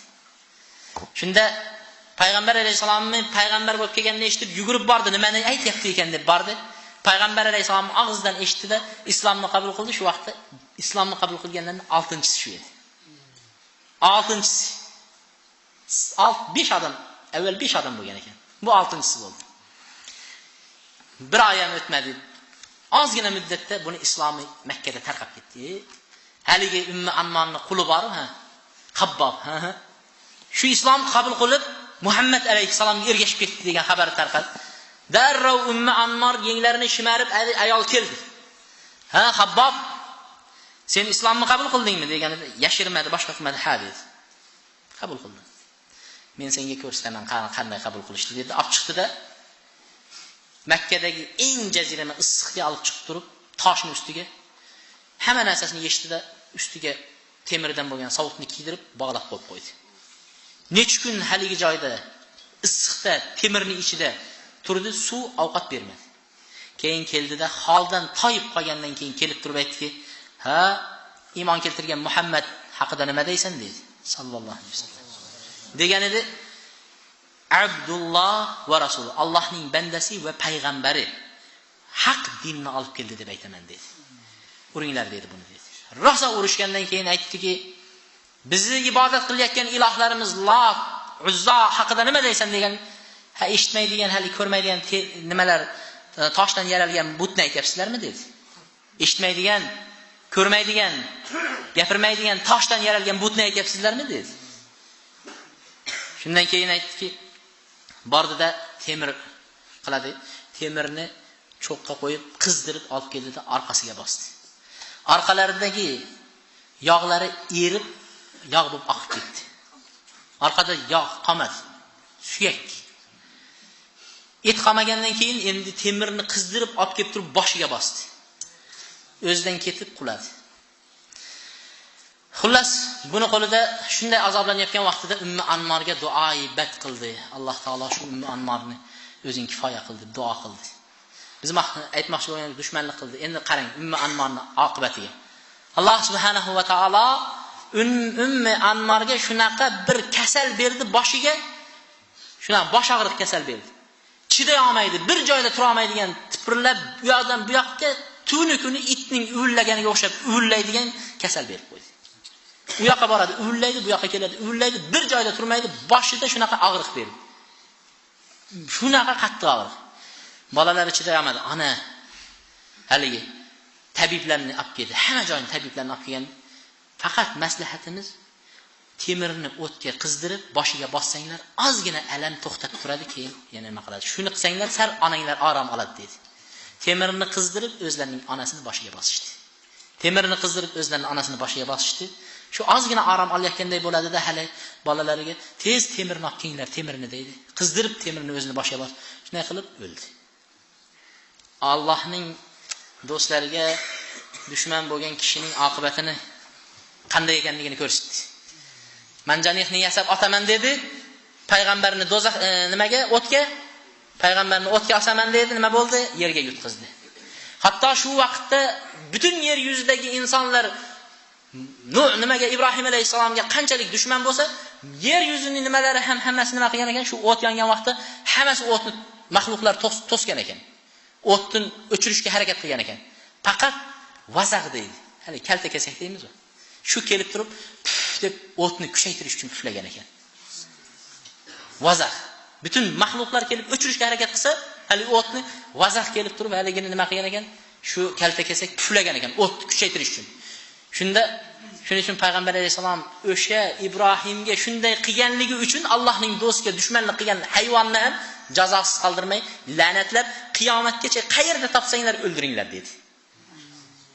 Qarang Alloh taolo qanday jazo berdi mahluqga. Bir hayvonotga qanday jazo berdi. Allohning do'stiga dushmanlik qilgan edi, qanday jazoni berdi? Qiyomatgacha qayerda topsanglar o'ldiringlar dedi. Falamma wudi'a al-Khalil alayhi salam fi kaffati al-manjaniq. Manjaniqning kaffasiga o'tkazdi-da Ibrohim alayhisalomni haligiga o'tkazib turib nima qildi? Otishga boshladi. Qo'lini orqasiga qilib baylab qo'ygan. Qo'l va oyog'i bog'langan. Ibrohim alayhisalom o'tkazib otyapti. Shunda otyapgan vaqtida Ibrohim alayhisalomning aytgan duosi Hasbunalloh va ni'mal vakil. Alloh bizga kifoya qiladi. Vakillarning qanday ham yaxshisi Alloh taolo, biz suyanadigan zotlarning eng yaxshisi Alloh taolo dedi. Alloh kifoya qiladi dedi. Hech narsaga suyanmadi. Dadasiga ham, boshqasiga ham kimga suyanadi? Hamma dushman bo'lib turibdi. Biz bo'lsak birinchi bo'lib turib birovlarga suyanamiz. Birinchi bo'lib turib tanishlarimizga, kattaroq odamlardan tanish topib qolsak xursand bo'lamiz. Shularga suyanib turib, yo'q, hech kim yo'q. Bir Alloh taologa suyanamiz. Bir Alloh taolo, Alloh menga kifoya qiladi va kifoya qilguvchilarning qanday ham yaxshisi dedi Ibrohim alayhisalom. Va shuning uchun payg'ambar alayhisalom mana Buxoriyda kelgan hadisda mana bu gapni Ibrohim alayhisalom o'tga osilayotgan vaqtida aytgan dedi.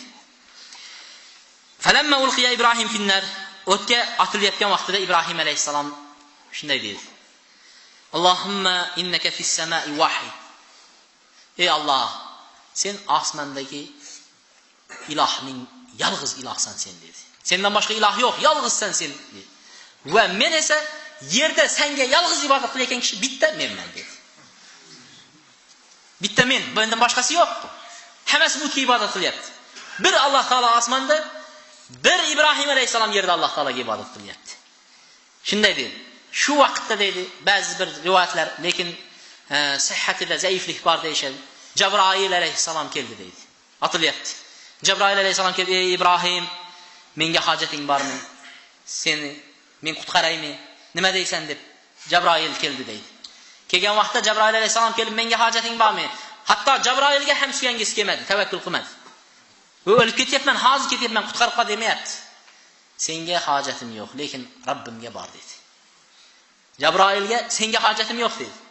Lekin Allohga meni hojatim bor dedi. Otilayotgan vaqtida manjaniqqa o'tkazib, osmon yomg'ir farishtalari Alloh taologa aytdi: "Ya Alloh, izn bergin ey Alloh, yomg'irni jala qilib quyib yuboraman, hozir shu yerda o'tni o'chirib qo'yaman, izn ber" dedi. Izn ber deyapti. Alloh subhanahu va taolo izn bermadi. Alloh taolo Jabroilni, Mikoilni, farishtani yubormadi-da, Alloh yonib turgan o'tga qarab amr qildi. Ya nar kuni bardan va salaman ala Ibrohim. Ey o't, sovuq bo'lgin, Ibrohimga salomatlik bo'l dedi. O'tga qarab. Subhanalloh, Jabroil, Mikoil yubormadi. O'tni o'ziga qarab turib sovuq bo'l. O't ham Allohning amri bilan yonadi ekan. Birovning uyi yonib ketsa, voy doq demasin. Alloh amr qildi, yondi. Yonmadi desa, shu yonib ketayotgan joyda to'xtab qolish kerak edi.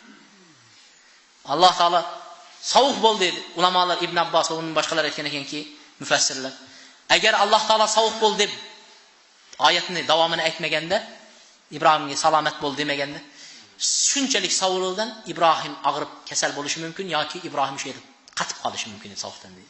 Shunchalik sovuq. Salomat bo'l Ibrohimga deb qo'ydi. Sovuq ta'sir qilmaydi degan. Sovuq. Salomatlik sovuq. Shunda nima uchun deydi mana Alloh taolo yomg'ir yog'dirib masalan o'tni o'chirib qo'yishga qodir edi. Nima uchun yomg'ir yog'dirib yo ana shu malak yomg'ir farishtalariga bor yog'dir deb aytmadi? Nima uchun? Agar shunday degan qilganda Alloh subhanahu taolo yomg'irni yuborib yo Jabroilni olib kelib turib Jabroil ko'tarib ketganda aytardiki, deydi. Endi o'tga tashab, o'tni yig'ib, endi haligini tashab turuvdik. Deydi, yağmur yağıp ketib o'chib qoldi-da deydi. Boshqa kun yoqamiz deb qo'yadi. Bular ta'sirlanmasdi undan. Alloh taolo mo'jiza, ibrat uchun yonib turgan o'tning ichida ko'rsin dedi. Yonib turgan o'tning ichida nima qildi? Kuymadi. Hech narsa bo'lmay o'tiraverdi Ibrohim alayhissalom. Alloh subhanahu va taolo o'tdan fanjahullohu minan nar inna fi zalika la aya liqaumin yu'minun. Alloh taolo Ibrohimni o'tdan qutqazdi, najot berdi. Mana bu narsa mo'jiza, oyat kimlarga? Iymon keltirganlar uchun mo'jiza deydi. Mo'minlarga, iymon keltirganlar uchun mo'jiza deyapti Alloh taolo. Subhanalloh, nima degan katta mo'jiza. Nima degan katta mo'jiza. Ibrohim alayhissalom o'tga tushgan vaqtida hech qayeri kuymadi, kiyimi ham kuymadi, hech narsasi kuymadi. Nima bo'ldi? Faqat qo'lini boylab qo'yilgan arqon kuyib ketdi. Faqat arqon, qo'lini boylagan arqon yonib tushdi, lekin kiyimi ham kuymadi. Shunchalik darajada Alloh taolo saqladi. Odamlar hammasi Ibrohimga qarab turibdi. Ibrohim alayhissalom bir ne'matni ichida o'tiribdi. Ba'zilar aytishgan ekanki, qancha muddat o'tirdi desa, biz haqini bilmaymiz, lekin ba'zi mufassirlar keltirgan ekan, 40 kun yo 50 kun o'tirdi degan ekan. Haligini ichida. Shunchalik ne'mat. Shuning uchun Ibrohim alayhisalomni mana hadisda keltiradiki, yaqulu Ibrohim ma kana ayyam an'am indi min al-yawm alladhi kuntu fi an-nar. Biron bir kun bo'lmadi, ayyam kunlarning ichida deyapti. Ya'ni 1 soat 2 soat o'tirdim demayapti. Min al-ayyam kunlarning ichida biron bir kunim bo'lmadi, faqat nima dedi? Men o'sha o'tning ichida o'tirgan kundan ko'ra ne'matlangan kunim bo'lmadi dedi. O'tning ichida ne'matlanganman deyapti-da. Juda ham Alloh subhanahu va taolo o'sha joyda ne'matini bergan. Shuncha jamoatni yig'ib turib Ibrohimni yengmoqchi bo'ldi, lekin ular yengilishdi. Shuncha jamoatni yig'ib turib Ibrohimni xor qilib, burunlarini yerga ishqab zor qilmoqchi edi, lekin o'zlari xor bo'ldi, burunlariga yerga ishqalib zor bo'ldi. Va xiyla qilib Ibrohimni yoqib qutulmoqchi edi, xiyla qilgan edi, Alloh taolo ularning xiylasidan ustun keldi, ustun chiqdi. Alloh taolo aradu bihi kaydan faj'alnahum al-akhsarin. Ular xiyla ishlatmoqchi bo'ldi. Biz ularning xiylalarini nima qildik? Ziyon qiluvchilardan qilib qo'ydik. Yana boshqa oyatda xiyla qilmoqchi edi, biz ularni pastlardan qildik dedi. Ya'ni Ibrohimni ustun qilib qo'ydik deyapti Alloh taolo. Ibrohim alayhisalom o'tning ichidan salomat chiqib keldi. Kim iymon keltirdi? Shuncha jamoatning ichidan Lut alayhisalom, bir Lut alayhisalom iymon keltirdi. O'zining akasini yo ukasini o'g'li. Ibrohim alayhisalom unga amaki bo'ladi. Shu endi Ibrohim alayhisalom 16 yoshda bo'lsa, Lut alayhisalomchi undan ham kichkina bola. Bir shu nima qildi? Iymon keltirdi. Bu xabar Ibrohim alayhisalomning haligi voqeasi shu vaqtda Bobil shahrini va yer yuzida podshohlik qilib turgan eng katta bir podshoh bor edi. Mana shuning quloqiga yetdi. Yoqdik, bunday qildik, yonmadi, kuymadi degan xabarlar haliginga keldi. Yer yuzini deydi 4 ta podshoh egallik qilgan yer yuziga deydi. Ikkitasi musulmon podshohlar, ikkitasi kofir podshohlar. Musulmon podshohlardan biri Zulqarnayn, ikkinchisi Sulaymon alayhissalom podshohlik qilgan yer yuziga. Kofir podshohlardan biri Namrud, ikkinchisi Buxtanassar degan podshohlik qilgan yer yuziga. Kofir podshohlar. Shulardan Ibrohim alayhissalomning davrida Namrud podshohlik qilib turgan edi yer yuziga. Bunga haligi xabar keldi. Shunda Namrud aytdiki, chaqiringlar-chi shuni, men bir munozara qilib ko'raychi. Shunchalik sizlar unga dalil topib bera olmayapsizlarmi? Olganglar, men nima qilaman dedi Namrud. Shunda Ibrohim alayhissalomni Namrudni oldiga, podshohning oldiga olib keldi. Podshoh aytdiki, nima? Seni Robbing qanaqa o'zi seni Robbing? Qanaqa seni Robbing? Qani nima ishlar qilishga qodir seni Robbing deyapti. Alloh taolo buni Qur'onda Namrud bilan bo'lgan voqeani zikr qilib aytayaptiki, alam tara ilallazi hajja Ibrohima fi robbih ana ataahu Allohul mulk. Alloh taolo mulkni bergandan keyin Ibrohimning Robbisi haqida hujjat talashayotgan, munozara qilayotgan insonni ko'rmaysizmi deyapti Alloh taolo. Alloh mulkni berdi, podshohlikni berdi, hamma narsani berdi, yana u qanaqa zot o'zi deb turib Allohni tanimasdan talashyapti payg'ambar bilan. Shunda Ibrohim alayhisalom Alloh taoloni isbotlab berish kerak, qanday zot ekanligini. Ibrohim alayhisalom aytdiki, Robbiyallazi yuhyi va yumit, mening Robbim tiriltiradi va o'ldiradi dedi. Degandan keyin u odam qamoqda yotganlar bor. O'lim jazosiga tortilganlar. Yaqinda o'lish kerak. Olib kelinglar o'shan dedi. Olib kelishdi. Olib kelgandan keyin birini dedi o'ldiringlar, baribir o'ladi bu dedi. Ko'zini oldida o'ldirdi. Birini qoldiringlar dedi. Biri qoldi. Aytdiki, "Mana men o'ldirdim va men tirilgizdim" dedi. Nodonlikni qarasangiz, men o'ldirdim va men tiriltirdim dedi. Ibrohim alayhisalom endi bunaqa tortishib o'tiradigan odam emas, podshoh u. Aniq bir dalil aytish kerak, ikkinchi marta nima qilmas kerak unga? Javob bo'lmaydigan dalil aytish kerak. Shundan keyin aytdiki: "Fa innalloha yati bish-shamsi min al-mashriq fa'ti biha min al-maghrib, fabuhita allazi kafar vallohu la yahdi al-qawma az-zalimin." Alloh taolo dedi, quyoshni mashriqdan chiqaradi, mag'ribga botqizadi. Agar sen Allohning ishini qila biladigan bo'lsang, sen quyoshni mag'ribdan chiqarib mashriqga botqizchi dedi. Podsho endi javob berolmadi. Bu unga javob yo'q. Bu narsaga endi javob yo'q. Ibrohim alayhissalom Bobilda yashayotgan edi. Endi bunchalik darajaga yetib ketdi. Xalq podshoh bilan ham dalil keltirdi, xalq bilan ham munozara qildi, o'tga ham tashab ko'rishdi. Shunaqa katta mo'jizadan keyin iymon keltirmadi, endi foydasi yo'q, bu yerda qolishdi. Endi Bobilda qolishning foydasi yo'q. Ibrohim alayhissalom Shomga hijrat qildi. Shomga hijrat qildi. Xo'p, hijratida to'xtaymiz inshaalloh. Inshaalloh keyingi darsimizda Alloh nasib qilsa, keyingi darsimizda hijratimizni Ibrohim alayhisalomni Bobildan Shomga hijrat qilgan joyidan davom ettiramiz.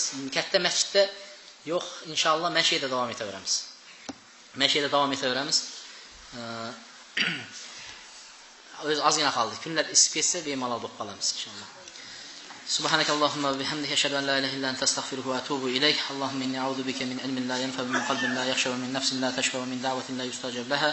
Allahumma hdini wa saddidni. Allahumma inni as'aluka al-huda wa sadad. Allahumma inni a'udhu